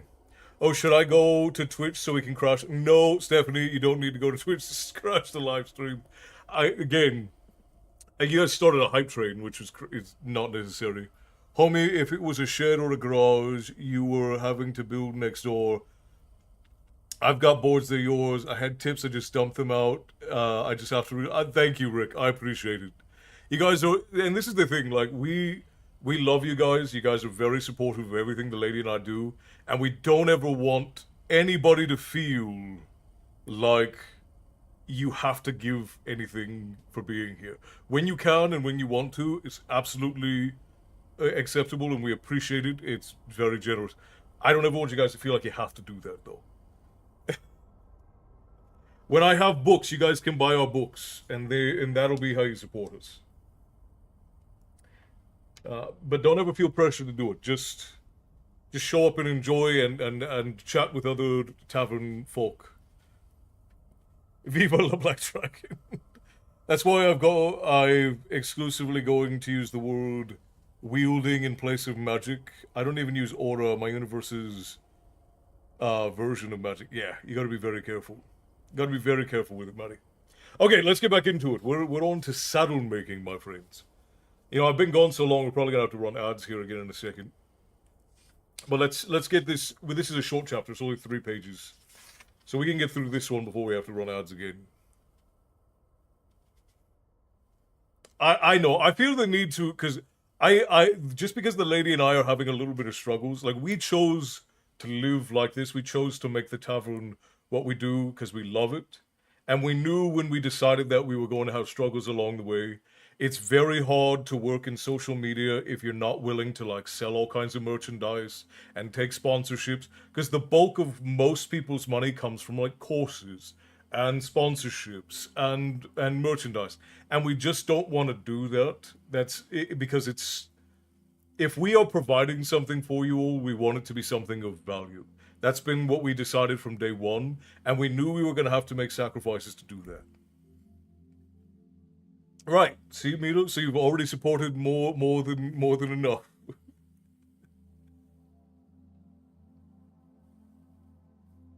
All right, let's get into it. Saddle making.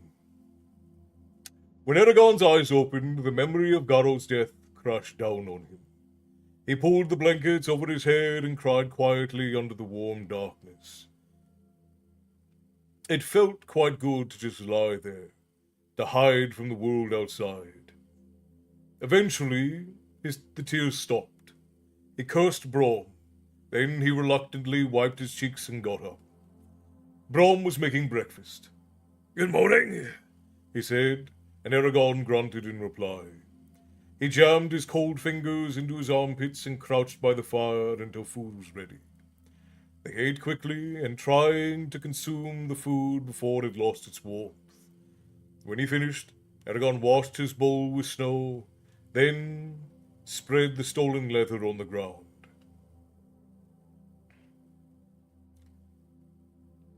"What are you going to do with that?" asked Braum. "We can't carry it with us." "I'm going to make a saddle for Saphira." Said Braum, moving forward. "Well, dragons used to have 2 kinds of saddles.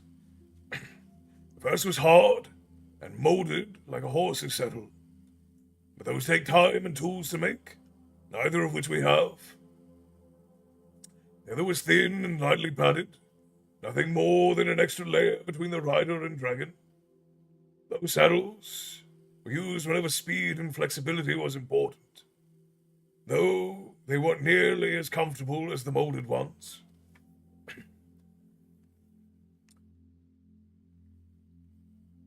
Do you know what they looked like?" asked Eragon. "Better! I can make one." "Then please do," said Eragon, standing aside. "Very well, but pay attention. Someday you may have to do this yourself." With Saphira's permission, Braum measured around her neck and chest. Then he cut 5 bands of leather and outlined a dozen or so shapes on the hide. Once the pieces had all been sliced out, he cut what remained of the hides into long cords. Braum used the cords to sew everything together, but for each stitch 2 holes had to be bored through the leather. Eragon helped with that.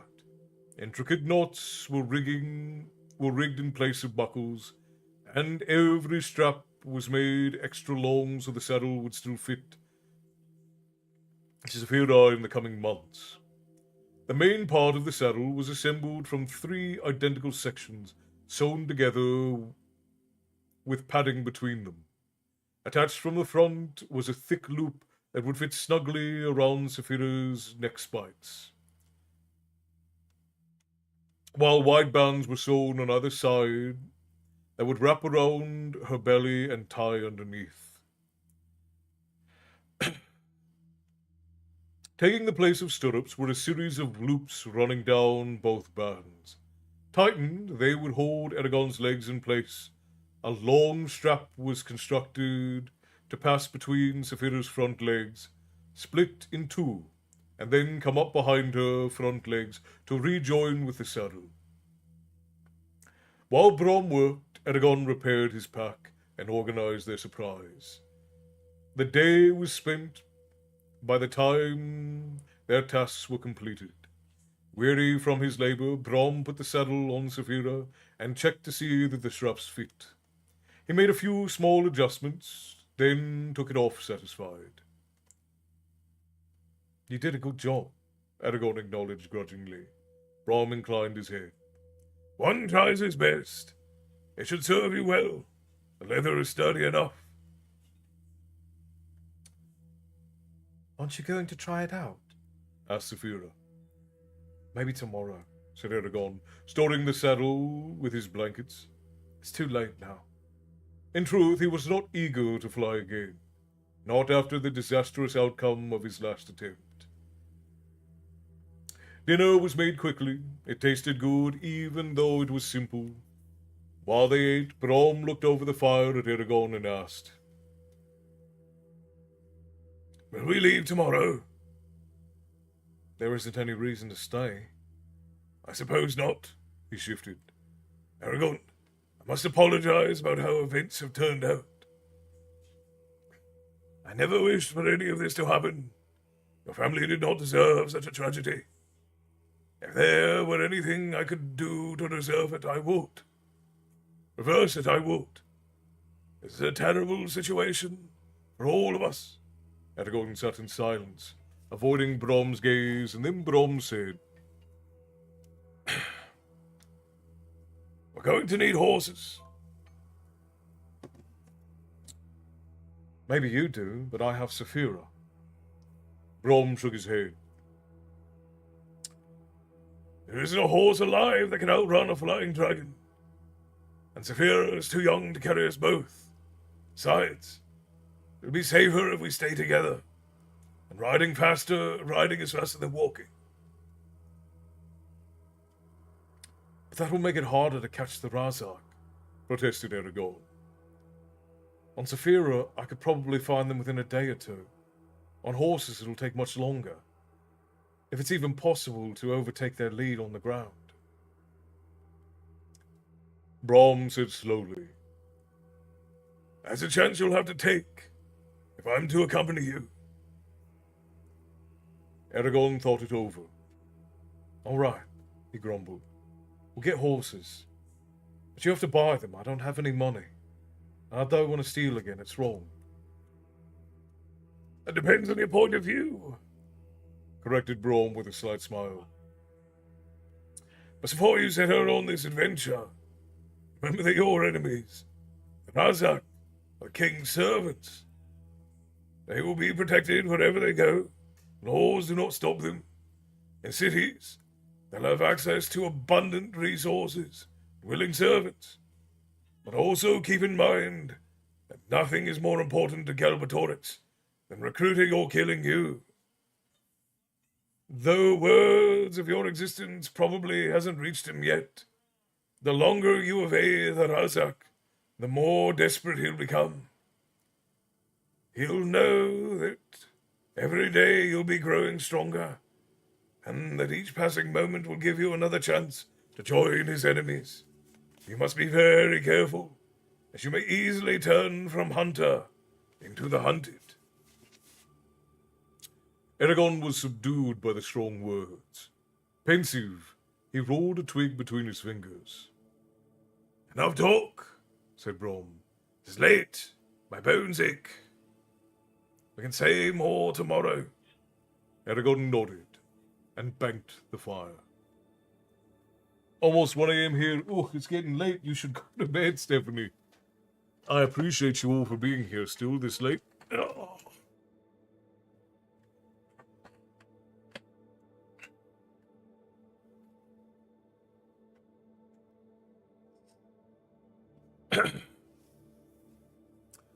Thank you, Bear, for doing the book hawking over on the on Twitch.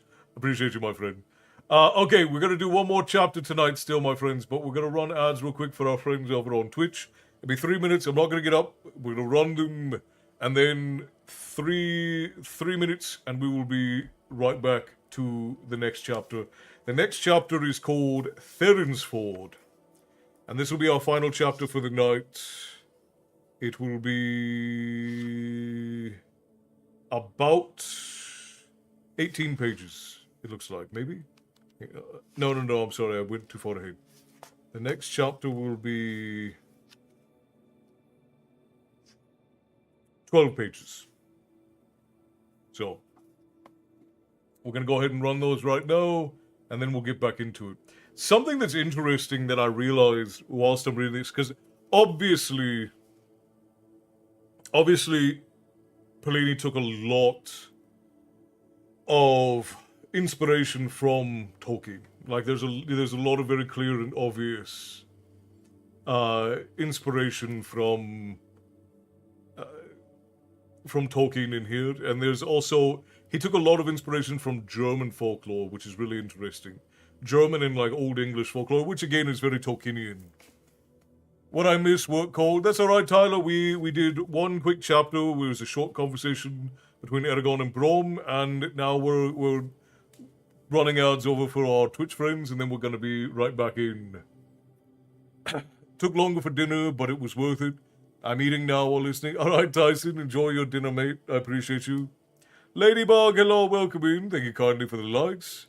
Just doing my part, mate. Well, you are an excellent barkeep. Remind me later that I owe you a raise.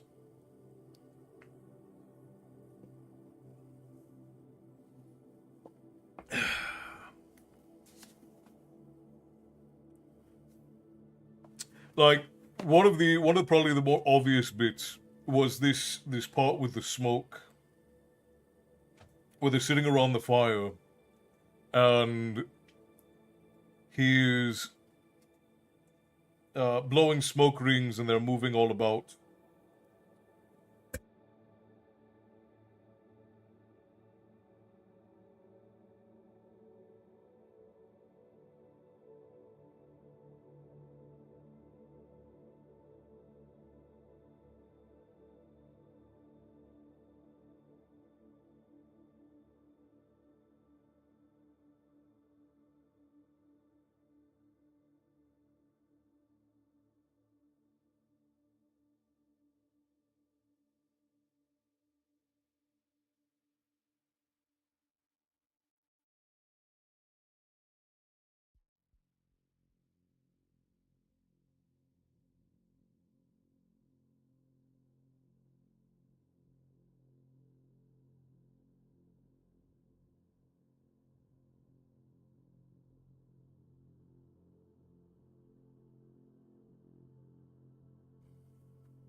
Good night, Milu. Rest well.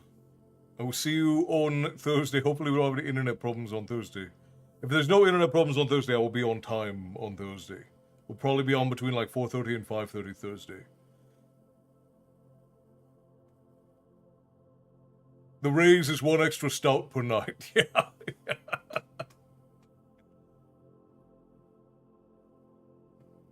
One extra stout per night. Oh, that reminds me, Ford. Okay, ads just ended, so we're gonna get back to reading. quick thing is if you are over in the guild, which is the Discord, if you're over in the guild of Discord, and you have been an active member of the community for more than a year, you can apply to be a moderator on or a barkeep on any of the given platforms.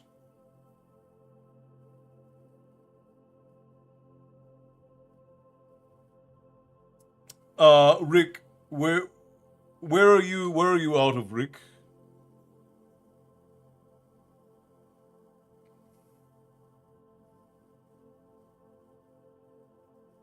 What country do you live in? Washington State? And you're over on the tavern site and it's telling you that there's no... And they're telling you there's no option? Shoot me a message and I'll if you're looking to get one shipped from us to you,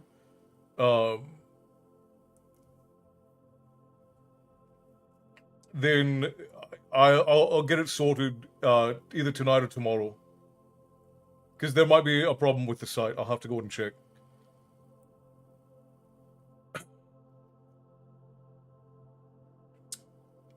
Yeah, there should be room on for both Twitch and YouTube, Milu. I also want to remind everybody that when somebody is not active for a month, I have a bot that is automatically removing mod status just so that if somebody has a dead account, they are not keeping their mod status so that somebody could potentially hack that and cause problems. But I'll put a message out in the Discord to remind everybody. I just wanted to let you guys remind that anybody who's been gone for more than a month, if you've lost your mod status, you can message me to get it back. We're just doing that for security reasons, so that nobody ends up like trying to scam anybody, because we've had a couple of instances where that's happened. So this is just to make sure that nobody gets scammed, and that there's no danger to anybody in the in the guild. Okay, start your friends back into it.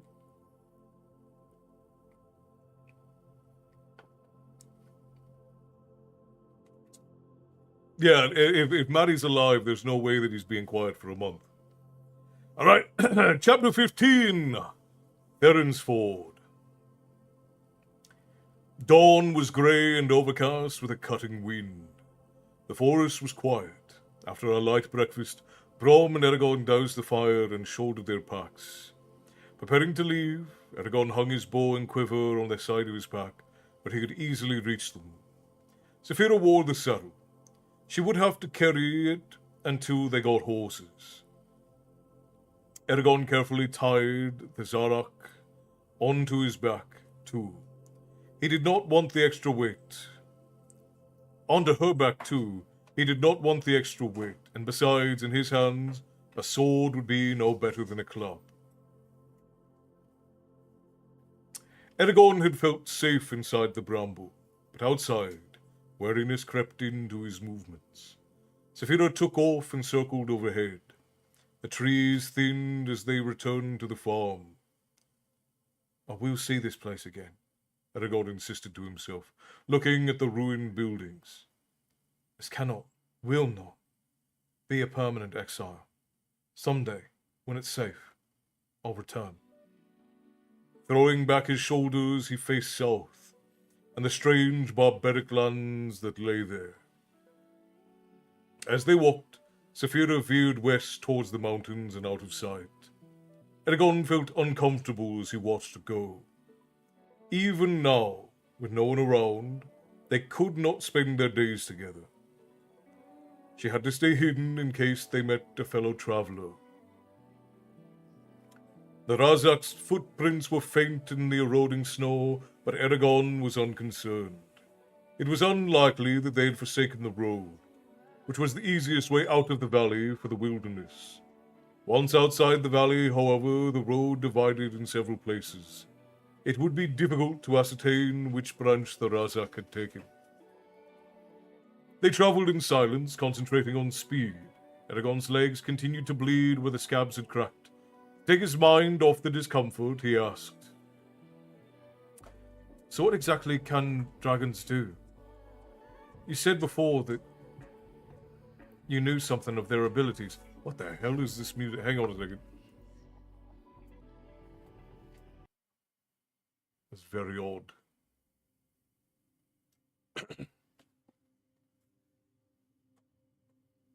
Christy, hello! I'm glad you made it in. It is a bit... Yeah, we are on late tonight. It's been a day. It's been a day. Brom laughed. His sapphire ring flashed in the air as he gestured. Fortunately, it is a pitiful amount compared to what I would like to know. Your question is one people have been trying to answer for centuries. So to understand that, what I tell you is by its very nature incomplete. Dragons have always been mysterious, though maybe not on purpose. But I can truly answer your question. You need a basic education on the subject of dragons. It's hopelessly confusing to start in the middle of such a complex topic without the understanding of the foundations on which it stands. I'll begin with the life cycle of dragons. Now, if that doesn't wear you out, we can continue to another topic. Brom explained how dragons mate and what it took for their eggs to hatch. You see, He said, when a dragon lays an egg, the infant inside is ready to hatch, but it waits, sometimes for years, for the right circumstances. The dragons lived in the wild. Those circumstances were usually dictated by the availability of food. However, once they formed their alliance with the elves, a certain number of their eggs, usually no more than 1 or 2, were given to the riders each year. These eggs, or rather the infants inside, wouldn't hatch until the person destined to be its rider came into their presence. Though, how they sense that how they sense that isn't known. People used to line up to touch the eggs, hoping that one of them might be picked.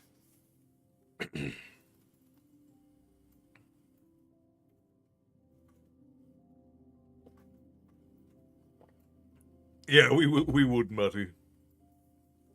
We summoned the muses. Apparently, Clifford, apparently. Do you mean that Saphira might not have hatched for me? Asked Eragon. Quite possibly, if she hadn't liked you. He felt honored that of all the people in Allegasia, she had chosen him. He wondered how long she'd been waiting, then shuddered at the thought of being cramped inside an egg, surrounded by darkness. Brom continued his lecture. He explained what and when dragons ate. A fully grown, sedentary dragon could go for months without food, but in mating season, they had to eat every week. Some plants could heal their sickness, while others would make them ill. There were various ways to care for their claws and clean their scales. He explained the techniques to use when attacking from a dragon, and what to do if you were fighting one, whether on foot, horseback, or with another dragon. Their bellies were armored, their armpits were not. Eragon constantly interrupted to ask questions, and Brom seemed pleased by the inquiries. Hours passed unheeded as they talked. When evening came, they were near Theron's Ford. As the sky darkened and they searched for a place to camp, Eragon asked, "Who was the rider that owned Zorok?" A mighty warrior, said Brom, who was much feared in his time, and held great power. What was his name? I'll not say. Eragon protested, but Brom was firm. I don't want to keep you ignorant, far from it. But certain knowledge would only prove dangerous and distracting for you right now. There isn't any reason for me to trouble you with such things, until you have the time and power to deal with them. I only wish to protect you from those who would use you for evil. Eragon glared at him. You know what? I think you just enjoy speaking in riddles.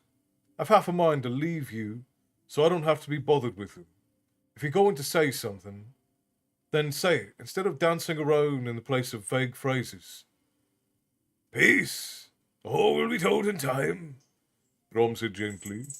Eragon grunted, unconvinced. They found a comfortable place to spend the night and set up camp. Zafira joined them as dinner was being set on the fire. Did you have time to hunt for food? Asked Eragon. She snorted with amusement.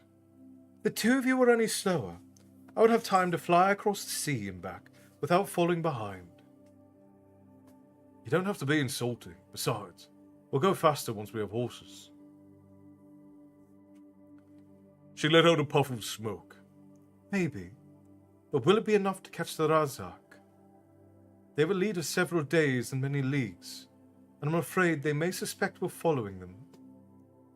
Why else would they have destroyed the farm in such a spectacular manner, unless they wished to provoke you into chasing them? I don't know, said Eragon, disturbed. Zafira curled up beside him, and he leaned against her belly, welcoming the warmth. Brom sat on the other side of the fire, whittling 2 long sticks. He suddenly threw one at Eragon, who grabbed it out of reflex as it whirled over the crackling flames. Defend yourself, barked Brom, standing. Eragon looked at the stick in his hand and saw that it was shaped like a crude likeness of a sword. Brom wanted to fight him. What chance did the old man stand? If he wants to play this game, so be it. But if he thinks to beat on me, he's in for a surprise. He rose as Brom circled the fire. They faced each other for a moment, then Brom charged, swinging his stick. Eragon tried to block the attack, but was too slow. He yelped as Brom struck him on the ribs and stumbled backwards. Without thinking, he lunged forward, but Brom easily parried the blow. Eragon whipped the stick towards Brom's head, twisted it at the last moment, and then tried to hit his side. The solid smack of the wood striking wood resounded through the camp. Improvisation! Good! Exclaimed Brom, eyes gleaming. His arm moved in a blur, and then there was an explosion of pain in the side of Eragon's head. He collapsed like an empty sack, dazed. A splash of cold water roused him to alertness. He sat up, sputtering. His head was ringing, and there was dried blood on his face. Brom stood over him with a pan of melted snow. You didn't have to do that, said Eragon angrily, pushing himself up. He felt dizzy and unsteady. Brom arched an eyebrow. Oh, a real enemy wouldn't soften his blows, and neither will I. Should I pander to your incompetence so you'll feel better? I don't think so. He picked up the stick that Eragon had dropped and held it out. Now, defend yourself. Eragon stared blankly at the piece of wood, then shook his head. Forget it. I've had enough. He turned away and stumbled as he was whacked loudly across the back. He spun around, growling. Never you turn your back on your enemy, snapped Brom. He then tossed the stick to him and attacked. Eragon retreated around the fire beneath the onslaught. Pull in your arms! Keep your knees bent, shouted Brom. He continued to give instructions and then paused to show Eragon exactly how to execute a certain move. Do it again, but this time slowly. They slid through the forms of exaggerated motions before returning to their furious battle. Eragon learned quickly, but no matter what he tried, he could not hold off Brom for more than a few blows. When they finished, Eragon flopped onto his blankets and groaned. He hurt everywhere. Brom had not been gentle with his stick. Zafira let out a long, coughing growl and curled her lip until a formidable row of teeth showed. What's wrong with you? He demanded irritably. Nothing, she replied. It's funny to see a hatchling like you beaten by the old one. She made the sound again, and Eragon turned red as he realized that she was laughing. Trying to preserve some dignity, he rolled onto his side and fell asleep. He felt even worse the next day. Bruises covered his arms, and he was almost too sore to move. Brom looked up from the mush he was serving and grinned. How do you feel? Eragon grunted and bolted down the breakfast. Once on the road, they travelled swiftly as to reach Theron's Ford before noon. After a league, the road widened and they saw smoke in the distance. Bless you, my darling. You better tell Saphira to fly ahead. Wait for us on the other side of Theron's Ford, said Brom. She has to be careful here. Otherwise, people are bound to notice her.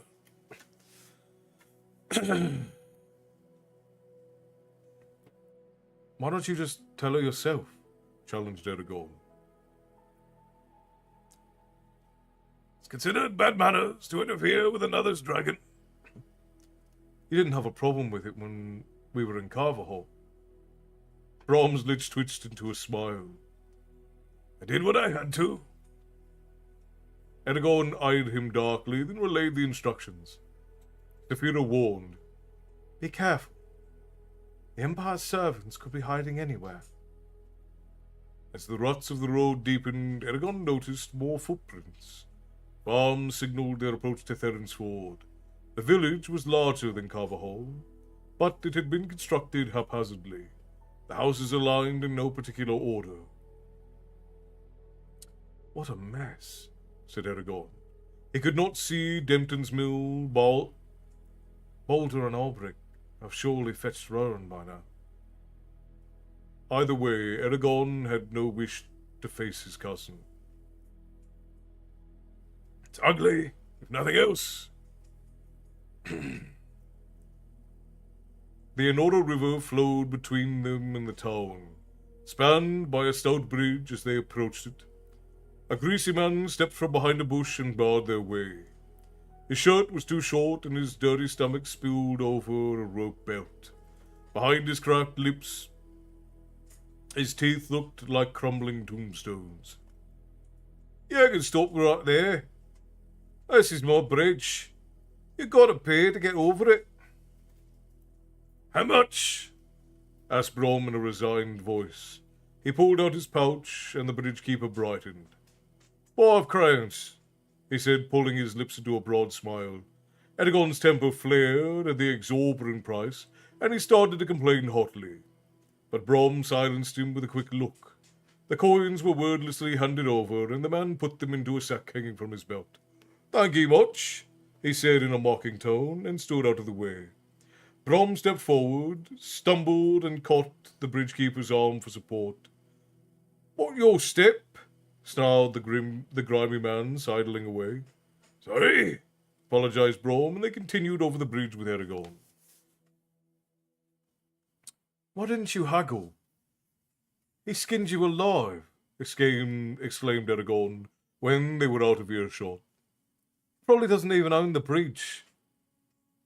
We could have pushed right past him." "Probably," agreed Brom. "Then why pay him?" "Because you can't argue with all the fools in the world. It's easier to let them have their way, then trick them when they're not paying attention." Brom opened his hand and a pile of coins glinted in the light. "You got his purse," said Eragon incredulously. Brom pocketed the money with a wink. "And it held a surprising amount. You should know better than to keep all these coins in one place."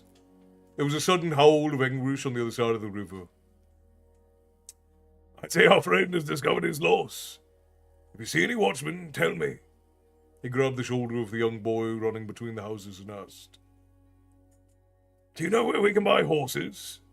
The child stared at them with solemn eyes and then pointed to a large barn near the edge of Theron's Ford. "Thank you," said Brom, tossing him a small coin.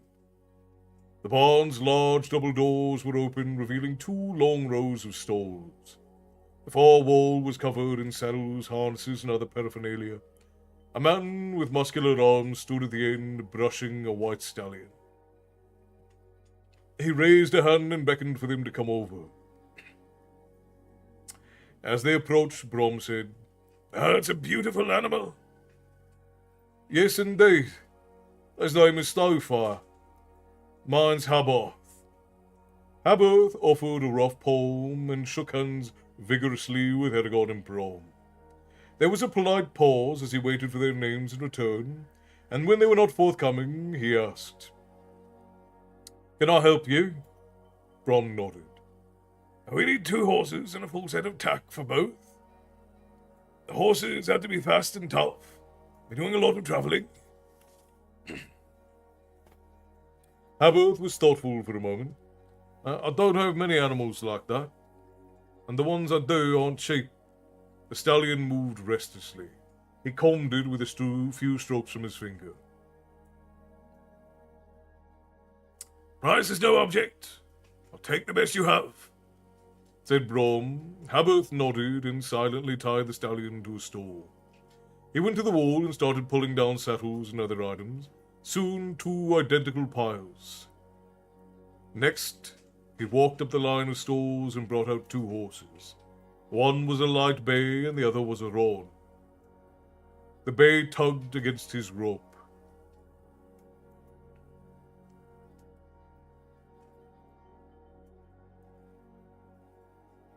He's a little spirited, but with a firm hand, you won't have any problems, said Habarth, handing the bay's ropes to Brom. Brom let the horse smell his hand. It allowed him to rub its neck. We'll take him, he said, and then he eyed the roan. The other one, however, I'm not so sure of. There's some good legs on him. What will you take for Snowfire? Habarth looked fondly at the stallion. I'd rather not sell him. He's the finest I've ever bred. I'm hoping to sire a whole line from him. If you were willing to part with him, how much would all of this cost me? Eragon tried to put his hand on the bay like Brom had, but it shied away. He automatically reached out with his mind to reassure the horse, stiffening with surprise as he touched the animal's consciousness.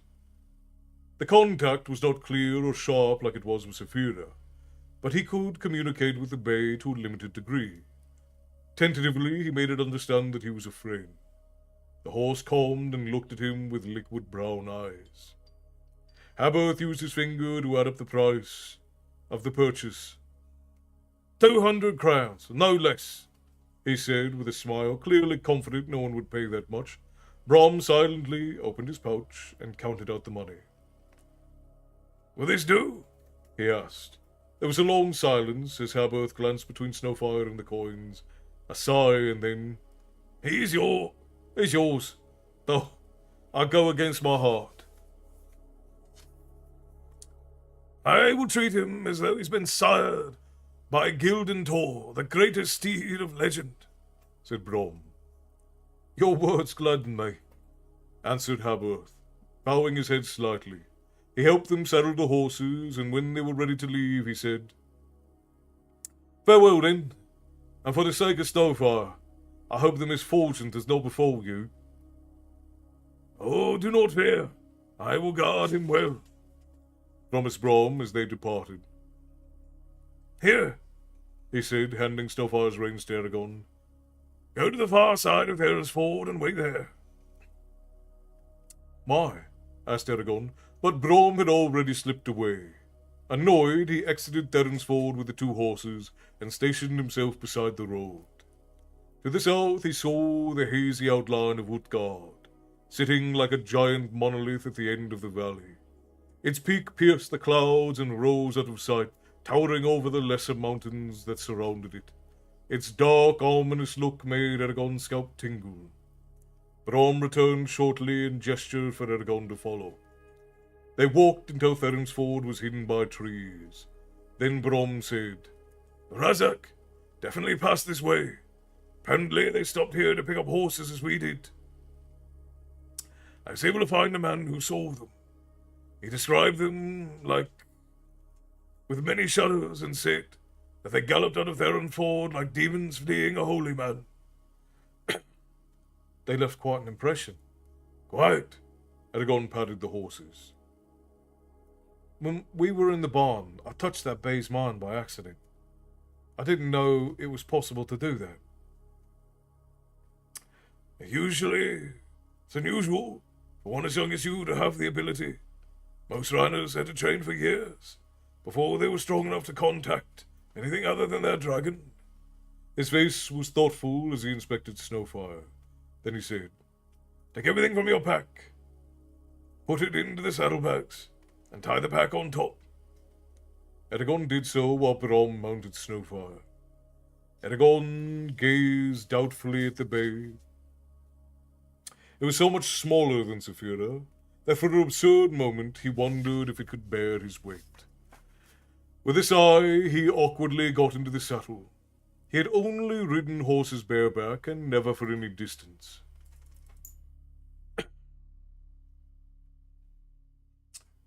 Is this going to do the same thing to my legs as riding Saphira? He asked. How do they feel now? Not too bad, but I think any hard riding will open them up again. We'll take it easy, promised Brom. He gave Eragon a few pointers, and then they started off at a gentle pace. Before long, the countryside began to change as cultivated fields yielded to wilder lands. Brambled and tangled weeds lined the road, along with the huge rose bushes that clung to their clothes. Tall rocks slanted out of the ground, grey witnesses to their presence. There was an unfriendly feeling in the air, an animosity that resisted intruders.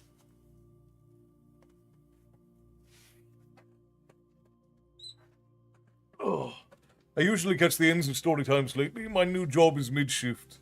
I have a 12:30 to close shift as a barista now. I love it. When we have live music nights, in a way, I'm a tavern mate. That is fun. I also just got my alcohol serving permit, so barmaid at times. Perfect to have at the tavern then.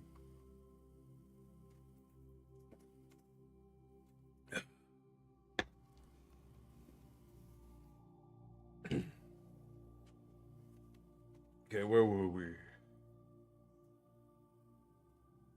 Above them, growing larger, every step loomed Utgard. Its craggy precipices deeply furrowed with snowy canyons.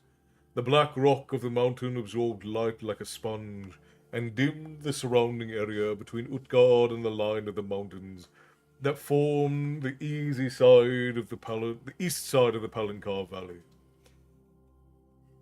It was a deep cleft. It was the only practical way out of the valley. The road led toward it. The horses' hooves clacked sharply over gravel, and the road dwindled to a skinny trail as it skirted the base of Utgard. Eragon glanced up at the peak looming over them and was startled to see the steepled tower perched upon it. The turret was crumbling and in disrepair, but it was still stern and sentinel over the valley. "What is that?" he asked, pointing.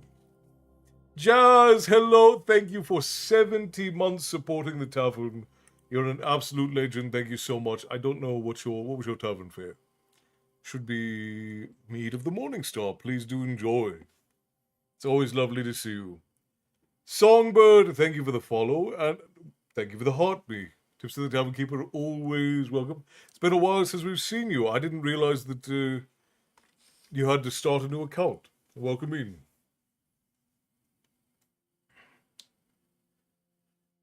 Brom did not look up, but said sadly and with a bitterness, "An outpost of the riders, one that has lasted since their founding.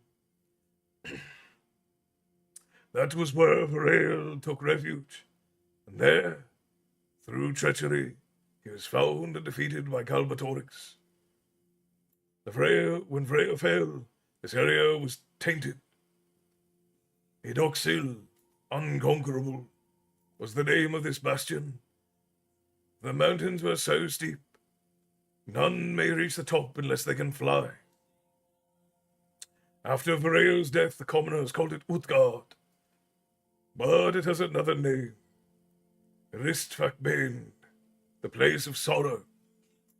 It was known as such for the last riders, before they were killed by the king. Eragon stared in awe. Here was a tangible remnant of the rider's glory. Tarnished though it was by the relentless pull of time, it struck him then just how old the riders were. A legacy of tradition and heroism that stretched back to antiquity had fallen upon him. They travelled for long hours around Utgard. It formed a solid wall to their right as they entered the breach that divided the mountain range. Eragon stood in his stirrups. He was impatient to see what lay outside the palancar. But it was still too far away. For a while they were in a sloped pass winding over hill and gully, following the Anora River. Then, with the sun low behind their backs, they mounted a rise and saw over the trees. Eragon gasped. On either side were mountains, but below them stretched a huge plain that extended to the distant horizon and fused into the sky. The plain was a uniform tan like the color of dead grass. Long, wispy clouds swept overhead, shaped by fierce winds. He understood now why Brom had insisted on horses. They would have taken on weeks or months to cover the vast distance on foot. Far above he saw Saphira circling, high enough to be mistaken for a bird. "We'll wait until tomorrow to make the descent," said Brom. "It's going to take most of the day, so we should camp now." How far across is the plain? Eragon asked, still amazed. 2 or 3 days to over a fortnight, depending on which direction we go. Aside from nomad tribes that roam this section of the plains, it's almost uninhabited. It's almost as uninhabited as the Haderach Desert to the east. So we aren't going to find many villages. However, to the south, the plains are less arid and more heavily populated. They left the trail and dismounted by the Anora River. As they unsaddled the horses, Brom gestured at the bay. "You should name him." Eragon considered it as he picketed the bay. Well, I don't have anything as noble as Snowfire, but maybe this'll do. He placed his hand on the bay and said, "I'll name you Kadok. It was my grandfather's name, so bear it well." Brom nodded in approval, but Eragon felt slightly foolish. When Saphira landed, he asked, "How do the plains look?" "Dull. There's nothing but rabbits and scrub in every direction." After dinner, Brom stood and barked, "Catch!" Eragon barely had time to raise his arm and grab the piece of wood before it hit him on the head. He groaned and saw another makeshift sword. "Oh, not again," he complained, and Brom just smiled and beckoned with one hand. Eragon reluctantly got to his feet. They whirled around in a flurry of smacking wood. He backed away with a stinging arm. The training session was shorter than the first, but it was still long enough for Eragon to amass a new collection of bruises. When they finished sparring, he threw down the stick in disgust and stalked away from the fire to nurse his injuries. And so ends Chapter 15, my friends, of Eragon.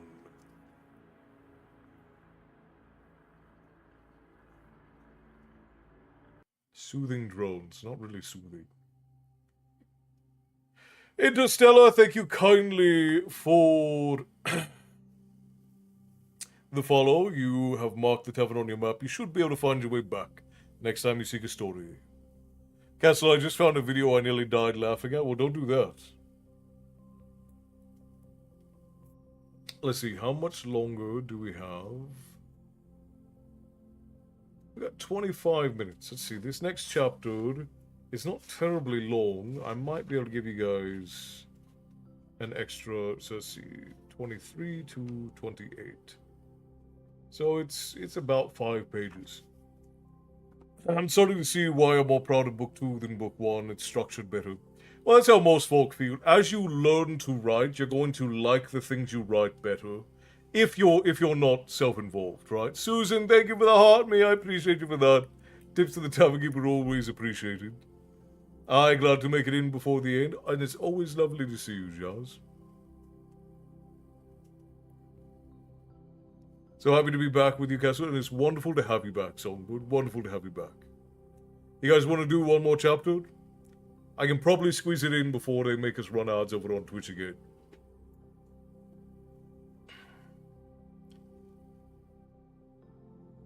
You shared the video in the guild? Alright, I'll give it a look, Matty. Songbird says more, Bear says more, Jazz says more, alright. I think we can do one more.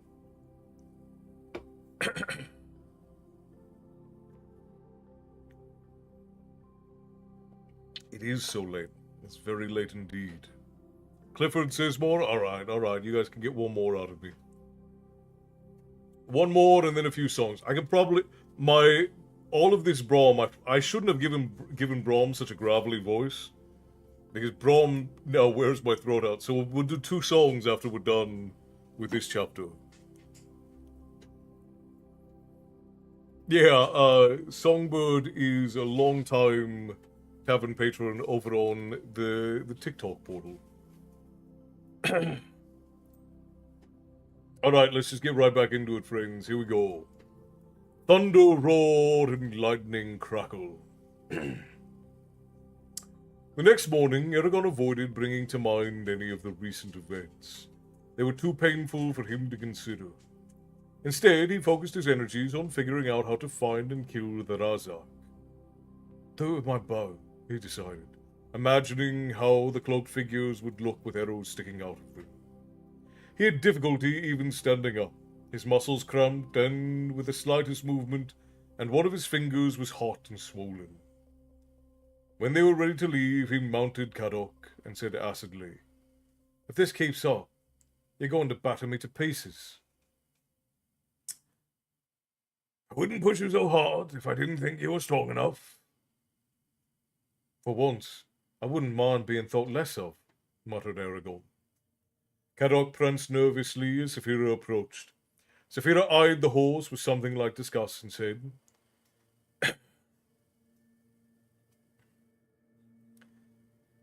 "There's nowhere to hide on the plains. I'm not going to bother trying to stay out of sight. I'll just fly above you from now on." She took off and began the steep descent. And they began the steep descent. In many places the trail all but disappeared, leaving them to find their own way down. At times they had to dismount and lead the horses on foot, holding on to trees to keep from falling down the slope. The ground was scattered with loose rocks, which made the footing treacherous. The ordeal left them hot and irritable despite the cold. They stopped to rest when they reached the bottom near midday. The Enora River veered to their left and flowed northward. A biting wind scoured the land, whipping them unmercifully.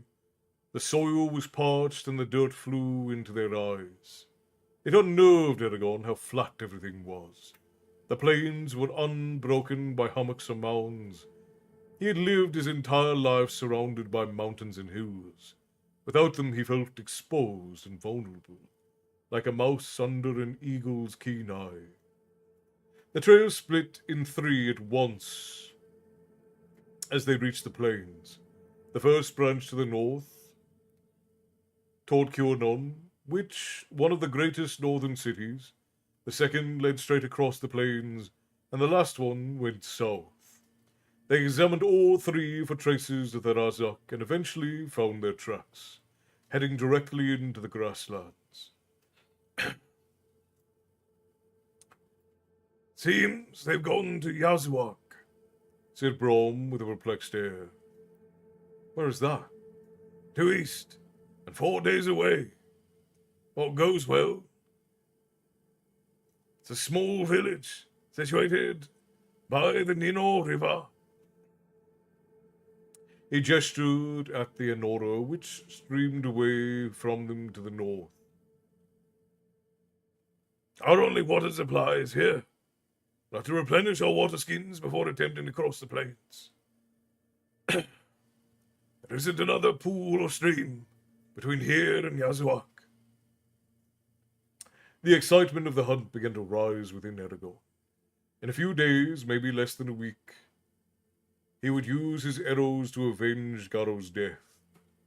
And then, he refused to think about what might happen afterwards. They filled the water skins and watered the horses, and drank as much as they could from the river. Saphira joined them and took several gulps of water. Fortified, they turned eastward and started across the plain. Eragon decided that it would be the wind that drove him crazy first. Everything that made him miserable, his chapped lips, parched tongue, and burning eyes, stemmed from it. The ceaseless gusting followed them throughout the day. Evening only strengthened the wind instead of subduing it. Since there was no shelter, they were forced to camp in the open. Eragon found some scrub brush, a short, tough plant that thrived in the harsh conditions, and pulled it up. He made a careful pile and tried to light it, but the woody stems only smoked and gave off a pungent smell. Frustrated, he tossed the tinderbox to Brom. I can't make it burn, especially with this blasted wind. See if you can get it going, otherwise dinner will be cold. Brom knelt by the brush and looked at it critically. He rearranged a couple of branches, then struck the tinderbox, sending a cascade of sparks onto the plant. There was smoke, but nothing else. Brom scowled and tried again, but his luck was no better than Eragon's. Razinga! He swore angrily, striking the flint again. Flames suddenly appeared, and he stepped back with a pleased expression. There we go. Must have been smouldering inside. They sparred with mock swords while the food cooked. Fatigue made it hard on both of them, so they kept the session short. After they had eaten, they lay next to Saphira and slept, grateful for her shelter. The same cold wind greeted them in the morning, sweeping over the dreadful flatness. Eragon's lips had cracked during the night, and every time he smiled or talked, beads of blood covered them. Licking them only made it worse. It was the same for Brom. They let the horses drink sparingly from their water supply before mounting them, and the day was a monotonous trek of endless plodding. On the third day, Eragon woke well rested. That, coupled with the fact that the wind had stopped, put him in a cheery mood. His high spirits were dampened, however, when he saw the sky ahead of them was dark with thunderheads. Brom looked at the clouds and grimaced. Normally, I wouldn't go into a storm like that. But we're in for a battering no matter what we do. We might as well get some distance covered. It was still calm when they reached the storm front. As they entered its shadow, Eragon looked up. The thundercloud had an exotic structure, forming a natural cathedral within the massive arched roof. With some imagination, he could see pillars, windows, soaring tiers, and snarling gargoyles. It was a wild beauty. As Eragon lowered his gaze, a giant ripple raced towards them through the grass, flattening it. It took him a second to realize that the wave was a tremendous blast of wind. Brom saw it too, and they hunched their shoulders, preparing for the storm. The gale was almost upon them when Eragon had a horrible thought. He twisted in his saddle and, yelling both with his voice and mind, "Saphira! Land!" Brom's face grew pale, and overhead they saw her dive towards the ground. "She's not going to make it!" Saphira angled back the way they had come to gain time. As they watched, the tempest's wrath struck them like a hammer's blow. Eragon gasped for breath and clenched the saddle as frenzy howling filled his ears.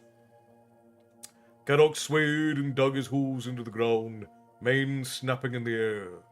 The wind tore at their clothes with invisible fingers, while the air darkened with billowing clouds of dust.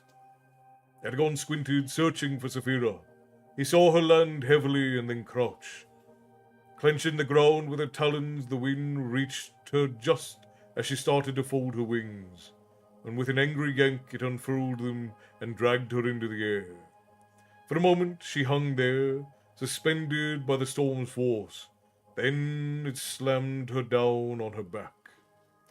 With a savage wrench, Eragon yanked Kadok around and galloped up the trail, goading the horse with both heels and mind. "Saphira!" he shouted. "Try to stay on the ground, I'm coming!" He felt a grim acknowledgement from her. As they neared Saphira, Kadok balked, so Eragon leapt down and ran towards her. His bow banged against his head. A strong gust pushed him off balance, and he flew forward, landing on his chest. He skidded and then got back up with a snarl, ignoring the deep scrapes in his skin. Saphira was only 3 yards away, but he could not get any closer because of her flailing wings. She struggled to fold them against her overpowering gale. He rushed at her right wing, intending to hold it down, but the wind caught her, and she somersaulted over him. The spines on her back missed his head by inches. Saphira clawed at the ground, trying to stay down. Her wings began to lift again, but before they could flip her over, Eragon threw himself at the left one. The wing crumpled in at the joints, and Saphira tucked it firmly against her body. Eragon vaulted over her back and tumbled onto the other wing. Without warning, it was blown upward, sending him sliding to the ground. He broke his fall with a roll and then jumped up to grab her wing again. Saphira started to fold it, and he pushed with all his strength. The wind battled them for a second, but with one last surge they overcame it. Eragon leaned against Saphira, panting. "Are you all right?" He could feel her trembling. She took a moment to answer. I think so." She sounded shaken. "Nothing's broken. I couldn't do anything. The wind wouldn't let me go. I was helpless." With a shudder, she fell silent. He looked at her concerned. Don't worry. You're safe now." He spotted Kadok a ways off, standing with his back to the wind. With his mind, Eragon instructed the horse to return to Brom. He then got onto Saphira and crept up the road, fighting the gale while he clung to her back and kept his head down. When they reached Brom, he shouted over the storm, "Is she hurt?" Eragon shook his head and dismounted. Kadok trotted over to him, nickering. He stroked the horse's long cheek, and Brom pointed to a dark curtain of rain sweeping towards them in the rippling grey sheet. "What else?" cried Eragon, pulling his clothes tighter. He winced as the torrent reached them. A stinging rain was cold as ice, and before long they were drenched and shivering. The lightning lanced through the sky, flickering in and out of existence. Mile-high blue bolts streaked across the horizon, followed by peals of thunder that shook the ground below. It was beautiful, but dangerously so. Here and there, grass fires were ignited by strikes, only to be extinguished by the rain. The wild elements were slow to abate, but the day passed. They wandered elsewhere. Once again the sky was revealed, and the setting sun glowed with brilliance. As beams of light tinted the clouds with blazing colors, everything gained a sharp contrast. Brightly lit on one side, deeply shadowed on the other. Objects had a unique sense of mass. Grass stalks seemed sturdy as marble pillars. Ordinary things took on an unearthly beauty. Eragon felt as if he were sitting inside a painting. The rejuvenated earth smelled fresh, clearing their minds and raising their spirits. Saphira stretched, craning her neck, and roared happily. The horses skittered away from her, but Eragon and Brom smiled at her exuberance. Before the light faded, they stopped for the night in a shallow depression. Too exhausted to spar, they went straight to sleep. So ends chapter 16, my friends, of Eragon. Man, we're making good time on this one. We're powering through this book. We're going quite a ways. Interstellar, thank you kindly for the heart me, and Songbird, thank you for the rose and the heart puff and the TikTok and the awesome and the gamer up and the cool and the taco and the go populars. Thank you kindly, my friends. I appreciate you. The tips to the Tavern Keeper always appreciated. Random thought, how much water does a dragon drink in a single gulp? Well, if you compare it to something of similar size like an elephant, elephants drink several hundred gallons of water in each sitting. So you would assume like 10 to 30 gallons to spend, depending on the size of the dragon. Like, based on Saphira's size, we would assume like 10 to 30 gallons, right? But I would assume that a larger dragon, like you're talking about a Game of Thrones sized dragon. A Game of Thrones sized dragon would probably drink hundreds and hundreds of gallons in a single gulp. Like if you got a dragon that's its head is the size of a car, I would assume probably hundreds of gallons, right? I don't know if any of you have ever been in a plain or a desert when one of these storms blows through, but I will say that those kinds of storms can be terrifying. Like if you've ever been like in the high desert of the United States, the high desert of the US has horrific storms, and if you get blasted in one of those storms, they are terrifying. Beautiful, like I said, but terrifying. Alright, my friends. Must always remember to tip your bartender, it's the law. Thank you, Songbird, I appreciate you for saying so.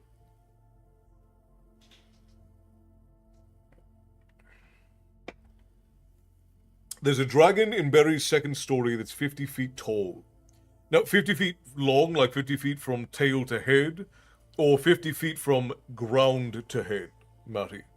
When you say 50 feet tall, do you mean if it's standing up straight on its four legs, it's 50 feet from talons to nose? Or is it 50 feet from head to tail? 50 feet from head to tail. So 50 feet from head to tail, you're looking at... Its head would probably be roughly the size of probably like two men. So if it's 50 feet tall, its head's probably about 6-7 feet long, I would assume. Would you just like account for how big like a person's head is in contrast to their body, and you know, with any other creature?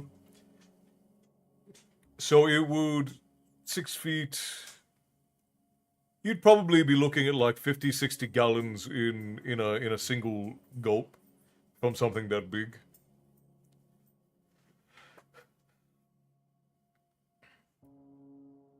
Thank you to everybody who is liking over on TikTok, by the way. You guys got 36,000 likes tonight. That's incredible. Yeah, because you imagine if it's got a 6-foot long head, that head is probably also about 2 to 3 feet wide. And its mouth is going to take up about 40% of its total head.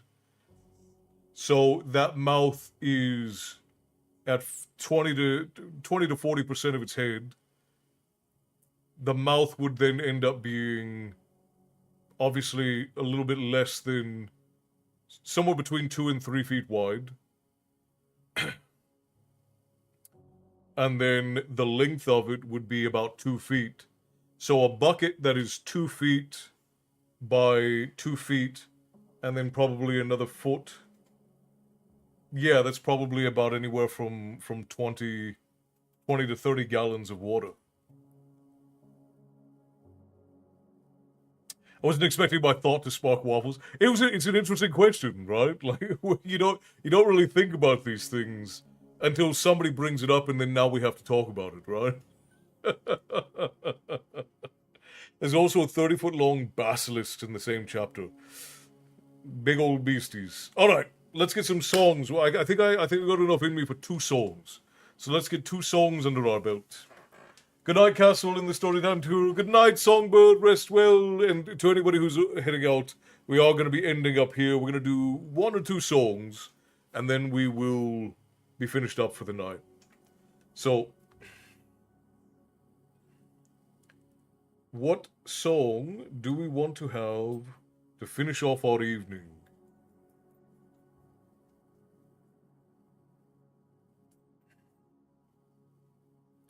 I think we could probably do... My Mother Told Me, I think, would be a good one. We haven't done My Mother Told Me in a while. What is... I realized the other day, like, we have some funny songs, but we don't really have any happy songs. We need to get some happy songs into the repertoire. I am practicing Bear's 2 songs. I don't feel confident in them yet, but I am practicing Bear's 2 songs. Yeah, we can do Tale of the Shadow. Well, let's do Tale of the Shadow, and then we'll end on My Mother Told Me. That is fair enough. Okay. Let's do Tale of the Shadow first.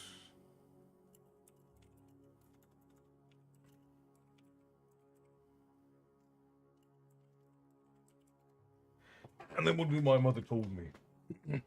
Now, if you've never been in for songs before during Storytime, what we do is we sing songs together. We don't sing well, we just sing to have fun. So if you know the songs, grab the lyrics,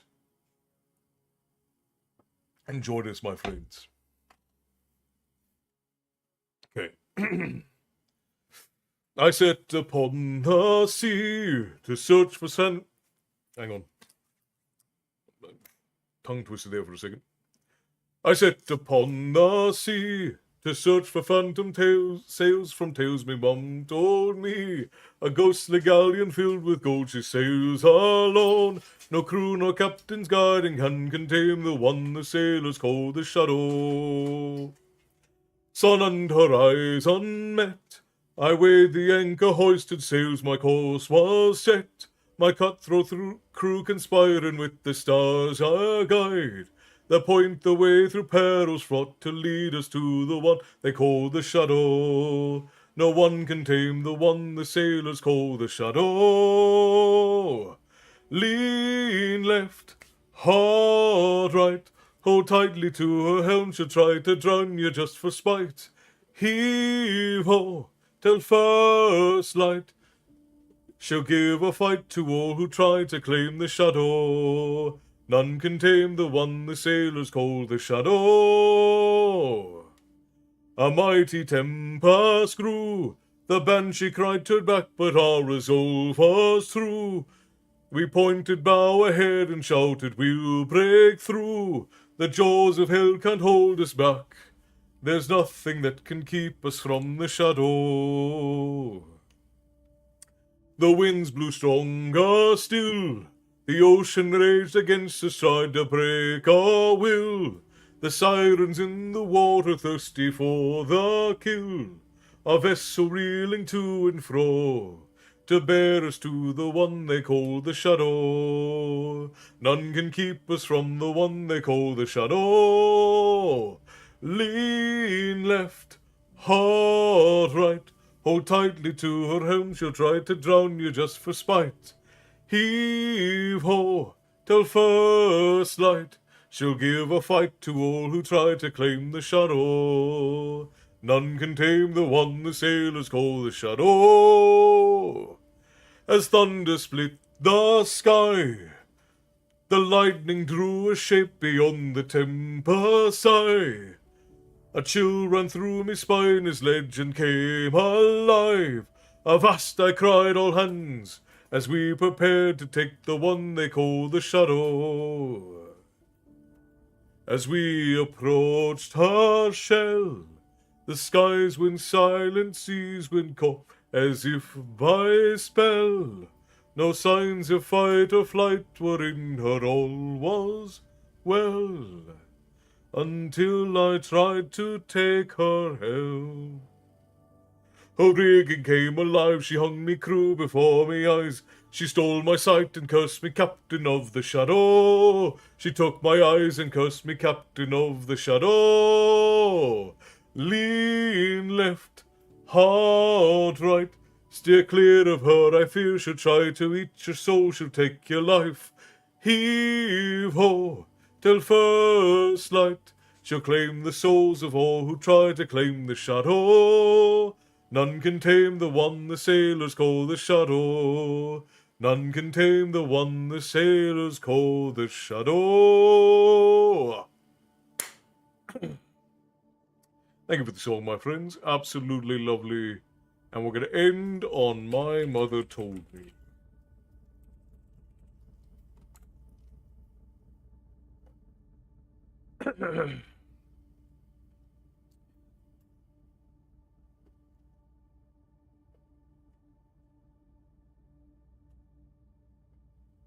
So, I don't know if you guys, I don't know if you guys know where My Mother Told Me comes from. It's actually from one of the sagas. It's obviously it is paraphrased, but it comes from a phrase. Jazz, thank you, love, for the bits. Enjoy your Black Dragon mead. Thank you kindly. I appreciate you for that. As you know, tips to the tavern keeper always appreciated. Thank you kindly. I can't remember what the Old Norse phrase is. I think it's that Moti min modir, maybe? But it comes from a line in Egil's saga where he is describing his mother's providence for himself. That his mother told him someday he would be like a great Maltil min modir, yeah. Well, I think because it's I think that it's that.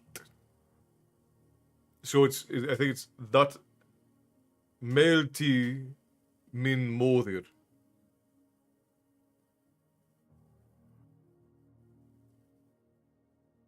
Right. So it's same character as Thor. So it's that Melti min modir. So the D in modir is also kind of said with a the, so it's modir. No, that's all right. That is essentially how you would type it in English, anyways. Because obviously, like I think one of the characters is one of those like combined A and E's that I don't know what it's called, and then obviously you have the Torsus, which is the one character that's got the little bump in the middle, and then Modir has like that backwards B that looks kind of like a reverse 6, and then obviously it's got the accents over different letters as well. But yes, it comes from Egil's saga, and it's him talking about how his mother told him that he would someday be a great adventurer, conqueror, if you will. All right, here we go. My mother told me someday I would buy galleys with good oars, sail to distant shores, stand up high in the prow, noble bark I steer, steady course to the haven, hew many foemen, My mother told me someday I would buy galleys with good oars, sail to distant shores, stand up high in the prow, noble bark I steer, steady course to the haven, hew many foemen. My mother told me someday I would buy galley with good oars, sails to distant shores, stand up high in the prow, noble bark I steer, steady course to the haven. You many foeman, you many foeman. Thank you for the song, my friends. Absolutely lovely to sing with you. Thorn and the other one, you mean? Yeah, I mean the symbol is based on the Norse rune of Thorses, which is the like representative rune of Thor. Comes from like the lightning or beating or pounding is the general strength, harm, a bunch of different proposed meanings for it. And then there is the backwards six. I can never remember what it's called. It's like a backwards six that has an accent above it, and then it's like an A and E combined, which I don't know what that's called. I should know these things because I was a language major in university, but I don't. I didn't bother to remember them for some reason. Sláinte Tyson. Alright, my friends, I think that this is where we are going to end for tonight. I will be back with you all on Thursday, where we will be continuing on in Prince of the Blood. It will be absolutely... Yes, that one.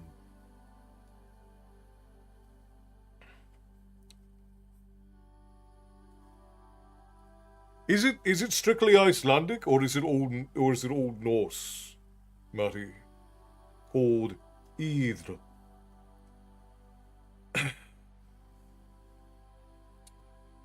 Thank you for another fine afternoon, Castle Bear. Thank you kindly for coming in and tending bar for me. I appreciate you. Same to you, Matty. Thank you kindly. To all of our wonderful barkeeps. Good night, Jazz. Thank you for the bits and for the sub. And for everyone who tipped the tavern keeper tonight, thank you kindly, my friends. To everyone who liked and shared, thank you. And to everyone who came and spent your night with us, the time is deeply appreciated. Thank you all, my friends. It is very kind of you. Christy, rest well. Clifford, thank you for you and your father coming in and spending time with us. I appreciate you. I think I still haven't quite got it. I think that Clifford Bryan is the son, and then Clifford Hyde is the father. But if I'm wrong, you tell me, and I'll make sure I get it right. But thank you all for spending your evening here in the tavern with us. If you are with us over on Twitch, we're going to raid out to share the love. But for everyone else, this is where we will part for the night. Slangefall, exactly. I'll see you again soon. I used to learn Icelandic a few years ago. Icelandic is a interesting offshoot of the other Scandinavian languages. Swedish is the one that is bothersome to me. You're right? Excellent. I'm glad I got it right. Alright, my friends. This is where we part for the evening. Good night, mein Freunden. Haben Sie einen wunderbaren Nacht, Tyson. And I will see you all again the next time we gather here in the tavern. But until then, I will bid you all stay bloodthirsty. And I will see you next time. Have a good night, my friends.